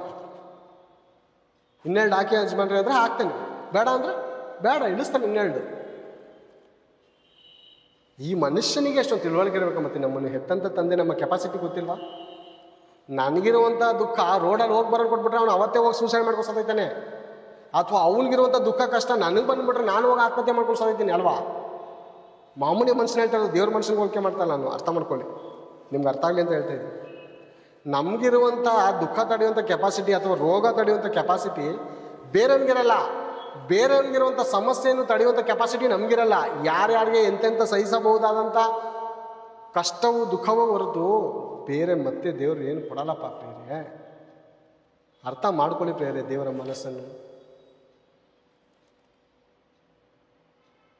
ಅರ್ಥ ಮಾಡ್ಕೊಳ್ಳಿ. ಸುಖಕರವಾದಂಥ ಜೀವಿತ ಜೀವಿಸಿದ್ರೆ ಆಮೇಲೆ ದುಃಖ ಪಡಬೇಕಾಗುತ್ತೆ. ಐಶ್ವರ್ಯವಂತನ ಕಥೆ ಅನೇಕ ಸಾರಿ ಕೇಳ್ತಾ ಇರ್ತೀವಿ ನೀವು. ಪ್ರತಿದಿನ ವೈಭವದೊಡನೆ ಸುಖ ಸಂತೋಷ. ಏನು ಸುಖ ಸಂತೋಷ? ಸುಖ ಅಣ್ಣಾದರೆ ಸಮಾಧಾನ ಕೆಳಗಡೆನೆ ಬಂದ್ಬಿಡುತ್ತೆ. ಒಂದು ರೋಗ ಇದ್ದರೆ ಆ ರೋಗಕ್ಕೆ ಇನ್ನೊಂದು ರೋಗ ಅಂಟ್ಕೊಂಡು ಬರ್ತಾ ಇರ್ತದೆ. ತಲೆನೋವಾದರೆ ನೆಗಡಿ ಸ್ಟಾರ್ಟ್ ಆಗಿದೆ, ನೆಗಡಿಯಿಂದ ಕೆಮ್ಮಳು ಬರುತ್ತೆ. ಮತ್ತೊಂದು ರೋಗಕ್ಕೆ ಹೆಂಗೆ ಫ್ರೆಂಡ್ಗಳಾಗಿ ಸೇರ್ಕೋತಾರೋ ಅದೇ ರೀತಿ ಸುಖ ಇದ್ದರೆ ಸುಖಕ್ಕೆ ಸಮಾಧಾನ ಇರುತ್ತೆ, ಸಮಾಧಾನಕ್ಕೆ ಮತ್ತೊಂದಿರುತ್ತೆ, ವ್ಯಭಿಚಾರಕ್ಕೆ ಇನ್ನೊಂದಿರುತ್ತೆ. ಈ ಸುಖದಿಂದ ಇನ್ನೊಂದು ರೋಗ ಅಂಟ್ಕೋತಾ ಇರುತ್ತೆ. ಅಂದರೆ ಪಾಪದ ರೋಗ. ಸುಖ ಬರ್ತದೆ. ಎಂಥದ್ದು ಬಂದು ಸುಖ? ಬಡವ್ರ ಕಂಡ್ರೆ ನೋಡಲ್ಲ, ಬಡವ್ರಿಗೆ ಸಹಾಯ ಮಾಡಲ್ಲ, ಲಾಜರ್ ನೋಡಲಿಲ್ಲ, ಏನೂ ಮಾಡಿಲ್ಲ. ಇವನು ದೇವ್ರ ಬಿಲೀವರೇ. ಯಾರು? ಐಶ್ವರ್ಯವಂತ. ಬಂದಿದ್ದ ತಕ್ಷಣ ದೇವ್ರ ಹತ್ರ ದೋಚ್ಕೊಂಡ ಐಶ್ವರ್ಯವಂತನಾದ. ನಾನೇನು, ನನ್ನ ಮನೆಯೇನು, ನನ್ನ ವೈಭವನು, ನನ್ನ ಸುಖವೇನು ಅಂದ್ಕೊಂಡಿದ್ದ. ಮುಂದೆ ಇರುವಂಥ ಕಷ್ಟದ ವಿಶ್ವಾಸಿ ಅನೇಕ ವರ್ಷಗಳಿಂದ ದೇವರೇ ಅಂತ ಜೀವಿಸ್ತಾ ಇದ್ದಾನೆ. ದೇವ್ರ ಹತ್ರ ಏನು ದೋಚ್ಕೊಳ್ಳಿಲ್ಲ. ದೇವರೇ ನನಗೇನು ಬೇಡ, ನಂಗೆ ನೀನು ಬೇಕು ದೇವರೇ, ನಿನ್ನ ಆಶೀರ್ವಾದ ನನಗೆ ಬೇಕು ಅಂದ್ಕೊಂಡು ಬದುಕ್ತಾ ಇದ್ದಾನು. ರೋಗದಲ್ಲಿದ್ದಾನೆ. ದೇವರು ಬೇಡ, ದೇವರ ವಾಕ್ಯನೂ ಬೇಡ, ನಾನು ಸುಖನೇ ನಾನು ನೋಡ್ಕೋತೀನಿ ಅಂದವನು ಸತ್ಯ ಅಗ್ನಿಕುಂಡಕ್ಕೆ ಹೋಗಿದ್ದಾನೆ. ದುಃಖ ಪಡುವವನು ಧನ್ಯನು, ರೋಗದಲ್ಲಿದ್ದವನು ಲಾಜರನು ಧನ್ಯನು, ಸಾಲ ಮಾಡಿಕೊಂಡು ಆರೋಗ್ಯವಿಲ್ಲದೆ ಅಲಿತದಂತ ಆ ರಕ್ತ ಕುಸುಮ ಸ್ತ್ರೀ ಧನ್ಯಳು.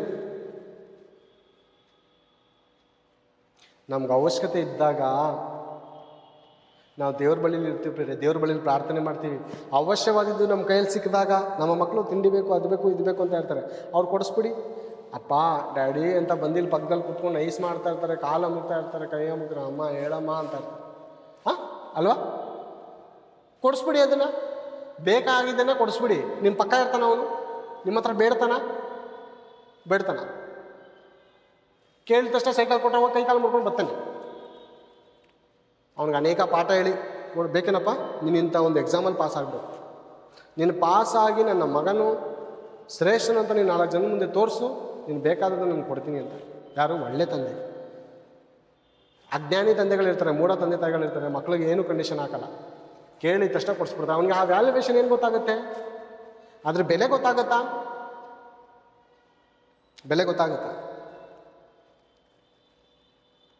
ನಾನು ಗಾಡಿ ಕಲ್ತಿದ ತಕ್ಷಣ ನನ್ನ ತಂದೆ ಗಾಡಿ ಕೊಟ್ಬಿಟ್ರು, ಗಾಡಿ ರಿಪೇರಿ ಆಗಿದ ತಕ್ಷಣ ಕಾಲಲ್ಲಿ ಒದ್ದು ಬೀಳಿಸ್ತಾ ಇದ್ದೆ. ಗಾಡಿ ಎಷ್ಟು 12-13 ವರ್ಷದಲ್ಲೇ ಗಾಡಿ ಓಡಿಸೋದು ಕಲಿತೆ. ಗಾಡಿ ಎತ್ಕೊಂಡು ಸುತ್ತಾಡ್ತಾ ಇದೆ. ರಿಪೇರಿ ಬಂದರೆ ಅಲ್ಲೇ ಎಲ್ಲರ ಮುಂದೆ ಕಾಲಲ್ಲಿ ಓದ್ ಬಂದ್ಬಿಡ್ತಾ ಇದೆ ಅಹಂಕಾರದಿಂದ. ಅದೇ ಇನ್ನೂ ಒಂದು 6 ವರ್ಷ 18 ವರ್ಷಕ್ಕೆ DL ಬರುತ್ತೆ ಕಣೋ, ಅಲ್ಲಿವರೆಗೂ ನೀನು ಗಾಡಿ ಹೊತ್ತಬಾರ್ದು ಅಂತ ಕಂಡೀಷನ್ ಹಾಕಿದ್ರೆ ನಾನು ರಾತ್ರಿ ಎಲ್ಲ ಕನ್ಸ್ಕೊಳ್ತಾ ಇದ್ದೆ. ನೆಕ್ಸ್ಟು ಯಾವಾಗ ಬರುತ್ತೋ, 18 ವರ್ಷ ಯಾವಾಗ ಆಗುತ್ತೋ, ಯಾವಾಗ ನಾನು DL ಮಾಡಿಸ್ಕೊತೀನಿ, ಯಾವಾಗ ಗಾಡಿ ಓಡಿಸ್ತಾನೋ ಆಸೆಯಿಂದ ಇರುವಾಗ ಆ ಗಾಡಿ ನಾನು 18 ವರ್ಷ 6 ವರ್ಷ ಆದಮೇಲೆ ನನ್ನ ವಯಸ್ಸಿಗೆ ತಕ್ಕನಾಗಿ ನಮ್ಮ ತಂದೆ ತಾಯಿಗಳು ನನಗೆ ಬೇಕಾಗಿರುವಂಥ ವಾಹನಗಳನ್ನ ಕೊಡಿಸುವಾಗ ಅದನ್ನು ನಾನು ಯಾವ ರೀತಿ ನೋಡ್ಕೋತಾ ಇದ್ದೆ? ಬಂಗಾರದ ಥರ ನೋಡ್ಕೋತಾ ಇದ್ದೆ. ಈಗ ಕಲಿತೆ 12-13 ವರ್ಷದ ಅಹಂಕಾರದ ವಯಸ್ಸಲ್ಲಿ ಕಲಿತಾಗ ಕೇಳಿದ ತಕ್ಷಣ ಎತ್ಕೊಂಡು ಹೋದೆ. ರಿಪೇರಿ ಆದರೆ ಕಾಲಲ್ಲಿ ಒದ್ದಿ ಅಹಂಕಾರದಿಂದ ಗರ್ವದಿಂದ ಎಲ್ಲ ಮುರಿದಾಗ್ತಾ ಇದೆ ಗಾಡಿನ. ಹಾಗೆ ಪ್ರೇರೆ ನಮ್ಮ ಜೀವಿತದಲ್ಲಿ ಕೆಲವು ತಡವಾಗಿ ಬರುವಂಥದ್ದು ನಮಗೆ ಆಶೀರ್ವಾದ. ದುಃಖವೆಂಬುವಂಥದ್ದು ದೇವರ ಚಿತ್ತ, ದೇವರ ಸಂಕಲ್ಪ. ಪ್ರೇರೆ ಆಲೋಚನೆ ಮಾಡೋಣ. ನಮ್ಮ ಪ್ರಾರ್ಥನೆಯನ್ನು ಕೂಡ ನಾವು ಬದಲಾಯಿಸ್ಕೊಳ್ಳೋಣ. ದೇವರ ಚಿತ್ತಾನುಸಾರವಾಗಿ ಅನೇಕರಿಗೆ ರೋಗ ಬಂದಿರುತ್ತದೆ, ಅವರು ಪಾಪದಲ್ಲಿ ತೇಲಾಡ್ತಾ ಇರ್ತಾರೆ, ರೋಗ ಬಂದಿರ್ತದೆ. ಇವ್ರು ಬರ್ತಾರೆ ಅಜ್ಞಾನಿ ಸೇವಕರುಗಳು ಬಂದು ಬಿಡುಗಡೆ ಕೂಟ. ಏನ್ರಿ ಬಿಡುಗಡೆ? ಏನು ರೋಗದಿಂದ ಬಿಡುಗಡೆ ಮಾಡೋದಕ್ಕೆ ಬಂದ ಯೇಸು ಕ್ರಿಸ್ತನು? ಪಾಪದಲ್ಲಿರುವಂಥ ಮನುಷ್ಯರನ್ನು ಬಿಡಿಸಲು ಬಂದನು.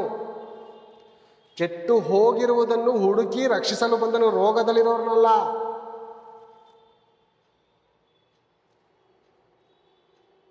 ಅದು ಗುಣಪಡಿಸೋದಕ್ಕೆ ಶಕ್ತನು ದೇವರಲ್ಲಿಂದ. ಪ್ರಾಮುಖ್ಯವಾದದ್ದು ಯಾವುದು ಬಿಡುಗಡೆ? ನಮಗೆ ಸ್ವಸ್ಥತೆ ಬಿಡುಗಡೆನ ಇದು. ಇನ್ನೇನು ಬಿಡುಗಡೆ ಹೊಂದಿದ್ದು ಯೇಸು ಕ್ರಿಸ್ತನಿಂದ? ನಾವು ಪಾಪದಿಂದ ಬಿಡುಗಡೆ ಹೊಂದಿಲ್ಲ ಅಂದರೆ, ಪಾಪದಿಂದ ಬಿಡುಗಡೆ ಹೊಂದೋದ್ರಿಂದ ಕಾರಣಕ್ಕೆ ರೋಗ ಅನೇಕರಿಗೆ ಬರುತ್ತೆ.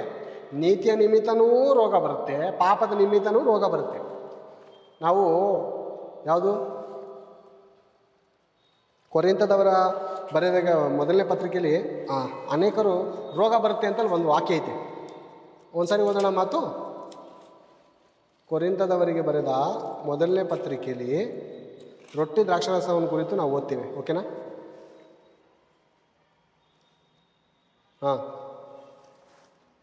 ಕೊರಿಂಥದವರಿಗೆ ಬರೆದ ಮೊದಲನೇ ಪತ್ರಿಕೆ 11ನೇ ಅಧ್ಯಾಯ 30ನೇ ವಚನ.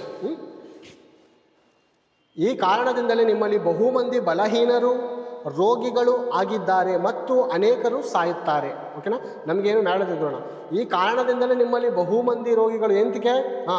ಪ್ರತಿ ಮನುಷ್ಯನು ತನ್ನನ್ನು ವಿಚಾರಿಸಿಕೊಂಡವನಾಗಿ ಈ ರೊಟ್ಟಿಯಲ್ಲಿ ತಕೊಂಡು ತಿನ್ನಲಿ, ಈ ಪಾತ್ರೆಯಲ್ಲಿ ಕುಡಿಯಲಿ. ಯಾಕೆಂದರೆ ಕರ್ತನ ದೇಹವೆಂದು ವಿವೇಚಿಸದೆ ತಿಂದು ಕುಡಿಯುವವನು ಹಾಗೆ ತಿಂದು ಕುಡಿಯುವುದರಿಂದ ನ್ಯಾಯ ತೀರ್ಪಿಗೊಳಗಾಗುವನು. ಈ ಕಾರಣದಿಂದಲೇ ನಿಮ್ಮಲ್ಲಿ ಬಹುಮಂದಿ ಬಲಹೀನರು ರೋಗಿಗಳು ಆಗ್ತಾರೆ. ಈಗ ದೇವರ ಚಿತ್ತಕ್ಕನುಸಾರವಾಗಿ ಬಂದಿರುವಂಥ ಈ ದೊಡ್ಡ ರೋಗವನ್ನು ದೇವರು ಗುಣಪಡಿಸೋರ್ಗು ಸ್ವಲ್ಪ ದಮ್ ತಡ್ಕೊಂಡಿರ್ರಿ ಸೇವಕರೇ, ದಮ್ ತಡೀರಿ, ಸ್ವಲ್ಪ ಕಂಟ್ರೋಲ್. ನಾನು ಬಿಡುಗಡೆ ಮಾಡ್ತೀನಿ. ದೇವರೇ ಆತನ ಕಟ್ಟಿನಲ್ಲಿ ಇಕ್ಕಿರುವಾಗ ನೀನು ಏನಯ್ಯ ಮಾಡ್ತೀಯಾ? ನಿನಗೆ ಯಾವಾಗಯ್ಯ ಬುದ್ಧಿ ಬರುತ್ತೆ? ಯಾವಾಗಯ್ಯ ಬೈಬಲ್ ಓದ್ತೀಯ ನೀನು? ಯಾವಾಗಯ್ಯ ಬೈಬಲ್ ನಿನ್ಗೆ ಅರ್ಥ ಆಗುತ್ತೆ? ದೇವರೇ ಕಟ್ಟಾಕಿದ್ದಾನೆ, ನೀನು ಯಾಕೆ ಬಿಡ್ಸಕ್ಕೆ ಬರ್ತೀಯಾ? ನಿನ್ನ ಕೆಲಸ ನೀನು ನೋಡು. ದೇವರೇ ಇದ್ದಾಳೆ, ತಪ್ಪು ಮಾಡಿದರೆ ಕ್ಷಮಿಸಪ್ಪ ಅಂತ ಇವಳು ಪಾಪ ಮಾಡಿದರೆ ಕ್ಷಮಿಸಪ್ಪ, ಬಿಡುಗಡೆ ಕೊಡು ದೇವರು. ಪಾಪ ಕ್ಷಮಿಸು. ಈ ಥರ ಮಾನಸಾಂತರ ಪಡೋ ರೀತಿ ನೀನು ಮಾಡು ದೇವರಂತ ಪ್ರಾರ್ಥನೆ ಮಾಡ್ರಿ. ಅಜ್ಞಾನಿಗಳ ಥರ ಪ್ರಾರ್ಥನೆ ಮಾಡ್ತೀವಿ. ದೇವರೇ ಒಂದು ಆಲೋಚನೆಯಿಂದ ಆತಳನ್ನ ಕಟ್ಟಾಕಿರ್ತಾರೆ, ಬುದ್ಧಿ ಕಲೀಲಿ, ಪಾಠ ಕಲೀಲಿ ಅಂತ.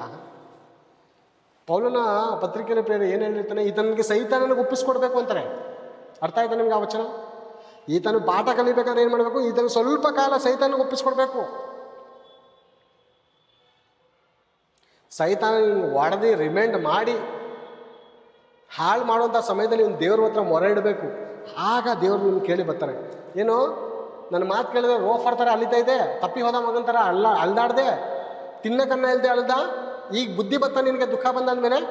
ಈಗ ನನ್ನ ತಂದೆ ಮನೇಲಿ ಎಷ್ಟು ಮಕ್ಕಳಿದ್ದಾರಂತ ಎಷ್ಟೋ ಜನ ಆಳುಗಳಿದ್ದಾರೆ, ನನಗೂ ಆ ಸುಖ ಜೀವನದಿತ್ತು, ಅಹಂಕಾರ ಪಟ್ಟು ದುರಾಂಕಾರ ಪಟ್ಟು ಹೊರಗಡೆ ಹೋಗಿ ಏನೋ ದೊಡ್ಡದಾಗಿ ಕಿಸಿದಿನಂತ ಹೋದೆ, ಲೋಫರ್ ಥರ ಅಲಿತಾ ಇದ್ದೀನಿ, ಹಂದಿಗೆ ತಿನ್ನುವಂಥ ಆಹಾರನೂ ಇಲ್ಲ ಅಂತ ಬಂದ.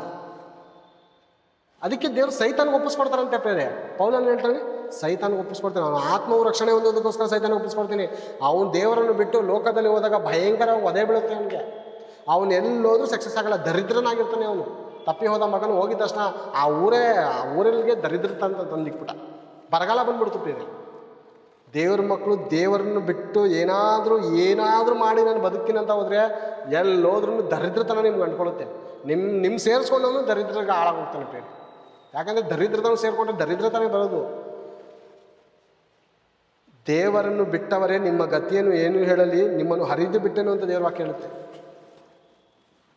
ನಿಮ್ಮನ್ನು ಹರಿದಾಕ್ತೀನಿ, ಒಲೆಯವನು ಯಾವನೂ ಇಲ್ಲ ಪ್ರಪಂಚದಲ್ಲಿ, ಯಾವ ಟೈಲರು ಇಲ್ಲ. ದೇವ್ರು ಹರಿದಾಕಾಗ ದೇವರೇ ಒಲಿಬೇಕು.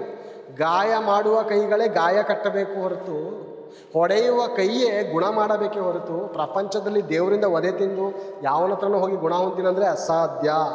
ದೇವರಿಂದ ಪಾಠ ಕಲಿಯದೆ ಶಿಕ್ಷಿತನಾಗದ ಹೊರತು ಯಾವನಿಂದಲೂ ಶಿಕ್ಷಿತನಾಗದು ಅಸಾಧ್ಯ.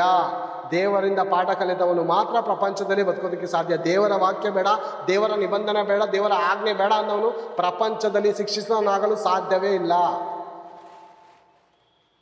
ಗೆದ್ದೇ ಗೆಲ್ಲುವೆ ಒಂದು ದಿನ, ಗೆಲ್ಲಲೇಬೇಕು ಒಳ್ಳೆತನ ಅಂತ ಅನೇಕರು ಬರೆಸಿರ್ತಾರೆ ಬೇರೆ ಆಟಗಳ ಮತದಲ್ಲಿ. ಒಳ್ಳೆತನ, ಒಳ್ಳೆ ಗುಣ ಬರಬೇಕಂದ್ರೆ ಸತ್ಯವೇದ ಗ್ರಂಥವನ್ನು ಓದಬೇಕು, ಅದಕ್ಕನುಸಾರವಾಗಿ ನಡಿಬೇಕು. ಆಗ ನಾವು ಕೆಟ್ಟತನದಿಂದ ಒಳ್ಳೆ ಮಾರ್ಗದಲ್ಲಿ ಬರೋದಕ್ಕೆ ಸಾಧ್ಯ. ಆಗ ನಾವು ಒಳ್ಳೆತನದಿಂದ ಕೆಟ್ಟತನವನ್ನು ಸೋಲಿಸೋದಕ್ಕೆ ಸಾಧ್ಯ ಹೊರತು ನಮ್ಮ ಶಕ್ತಿಯಿಂದ ನಮ್ಮ ಬಲದಿಂದ ಏನೋ ಮಾಡ್ತೀವಂದರೆ ಏನೂ ಆಗಲ್ಲ, ಏನೂ ಮಾಡೋಕ್ಕಾಗಲ್ಲ. ಹೋಗ್ಬಿಡುತ್ತೆ ಒಂದು ದಿವಸ ಪ್ರಾಣ ಅಕಸ್ಮಾತಾಗಿ. ಕ್ಷಣಿಕವಾದಂಥ ದುಃಖವು ನಮಗೆ ಆನಂದಕರವಾಗಿ ತರುವ ಗಂಟ ನಾವು ಸಮಾಧಾನವಾಗಿ ಕಾಯೋಣ ಪ್ರೇರೆ. ದುಃಖ ಪಡುವವರು ಧನ್ಯರು, ಅವರು ಸಮಾಧಾನ ಹೊಂದುವರು. ಅರ್ಥ ಮಾಡ್ಕೊಳ್ಳೋಣ. ಈ ಮನಸ್ಸನ್ನು, ದೇವರ ಮನಸ್ಸನ್ನು ನಾವು ಅರ್ಥ ಮಾಡ್ಕೊಳ್ಳೋದಾದರೆ ಖಂಡಿತ ದೇವರ ಆಶೀರ್ವಾದಕ್ಕೆ ನಾವು ಪಾತ್ರರಾಗಿರ್ತೇವೆ ಅನ್ನೋಂಥ ಮಾತನ್ನು ಈ ಸಮಯದಲ್ಲಿ ಹೇಳಿ ಮುಗಿಸುತ್ತಾ ಪ್ರಾರ್ಥನೆ ಮಾಡ್ತೇನೆ. ನಮ್ಮನ್ನು ಬಹಳವಾಗಿ ಪ್ರೀತಿಸುವಂಥ ತಂದೆ ಆದ ದೇವರೇ, ನಿಮಗೆ ಸ್ತೋತ್ರಗಳು ತಂದೆ. ನಿಮ್ಮ ಮಾತಿನಲ್ಲಿರುವಂಥ ನಿಮ್ಮ ಮನಸ್ಸಿನ ಮಾತುಗಳನ್ನು ನಿಮ್ಮ ಮಕ್ಕಳಿಗೆ ಹೇಳಿದ್ದೀನಿ ತಂದೆ. ನಿಮ್ಮ ಆಲೋಚನೆಗಳು ಶ್ರೇಷ್ಠವಾದವುಗಳು ತಂದೆ. ಅದು ಅನೇಕರ ಜ್ಞಾನಕ್ಕೆ ಅಷ್ಟು ಸುಲಭವಾಗಿ ಅರ್ಥವಾಗಲ್ಲ ತಂದೆ. ದಯಮಾಡಿ ಅವರ ಮನನೇತ್ರಗಳನ್ನು ಬೆಳಗಿಸಿರಿ ತಂದೆ. ನಿಮ್ಮಿಂದ ನಿಮ್ಮ ಚಿತ್ತಕ್ಕನುಗುಣವಾಗಿ ಆಗಿರುವಂಥ ದುಃಖವು ಅದು ಆನಂದಕರವಾದದನ್ನು ತಿಳಿದುಕೊಳ್ಳುವಂತೆ ಸಹಾಯ ಮಾಡಿದೆ ತಂದೆ. ಕ್ಷಣಿಕವಾದ ಸುಖಕ್ಕೋಸ್ಕರ ಹೋಗಿ ಪಾತಾಳದ ವೇದನೆ ಅನುಭವಿಸೋದಕ್ಕಿಂತ, ಹೌದು ಸ್ವಲ್ಪ ಕಾಲ ಪಾಪ ಭೋಗವನ್ನು ಅನುಭವಿಸೋದಕ್ಕಿಂತ ದೇವಜನರ ಒಟ್ಟಿಗೆ ನಾವು ಕಷ್ಟವನ್ನು ಅನುಭವಿಸೋದು ಮೇಲು ಅಂದುಕೊಂಡು ಒಂದು ದಿವಸ ಮೋಶೆ ಒಳ್ಳೆ ಡಿಸೈಡ್ ಮಾಡಿ ಒಳ್ಳೆ ತೀರ್ಮಾನ ತೆಗೆದುಕೊಂಡು ದೇವಜನರ ಒಟ್ಟಿಗೆ ದುಃಖ, ಕಷ್ಟ, ಅವಮಾನಗಳನ್ನು ಹೊಂದಿದನು. ಆತನಿಗೆ ಸುಖಕರವಾದಂಥ ಜೀವನ ಕೊಟ್ಟಪ್ಪ, ಒಳ್ಳೆ ಜೀವನ ಪ್ರೇರೆ ಆತನಿಗೆ ತಂದೆಯವರನ್ನು ನೀವು ಸೇರಿಸ್ಕೊಂಡಿದ್ದಕ್ಕಾಗಿ ಸ್ತೋತ್ರಗಳು ತಂದೆ. ಮೋಶೆಯನ್ನು ತಂದೆ ಕ್ಷಣಿಕವಾಗಿ ದುಃಖವನ್ನು ಕೊಟ್ಟರು, ಅನೇಕ ಹಿಂಸೆಗಳಿದ್ದರು.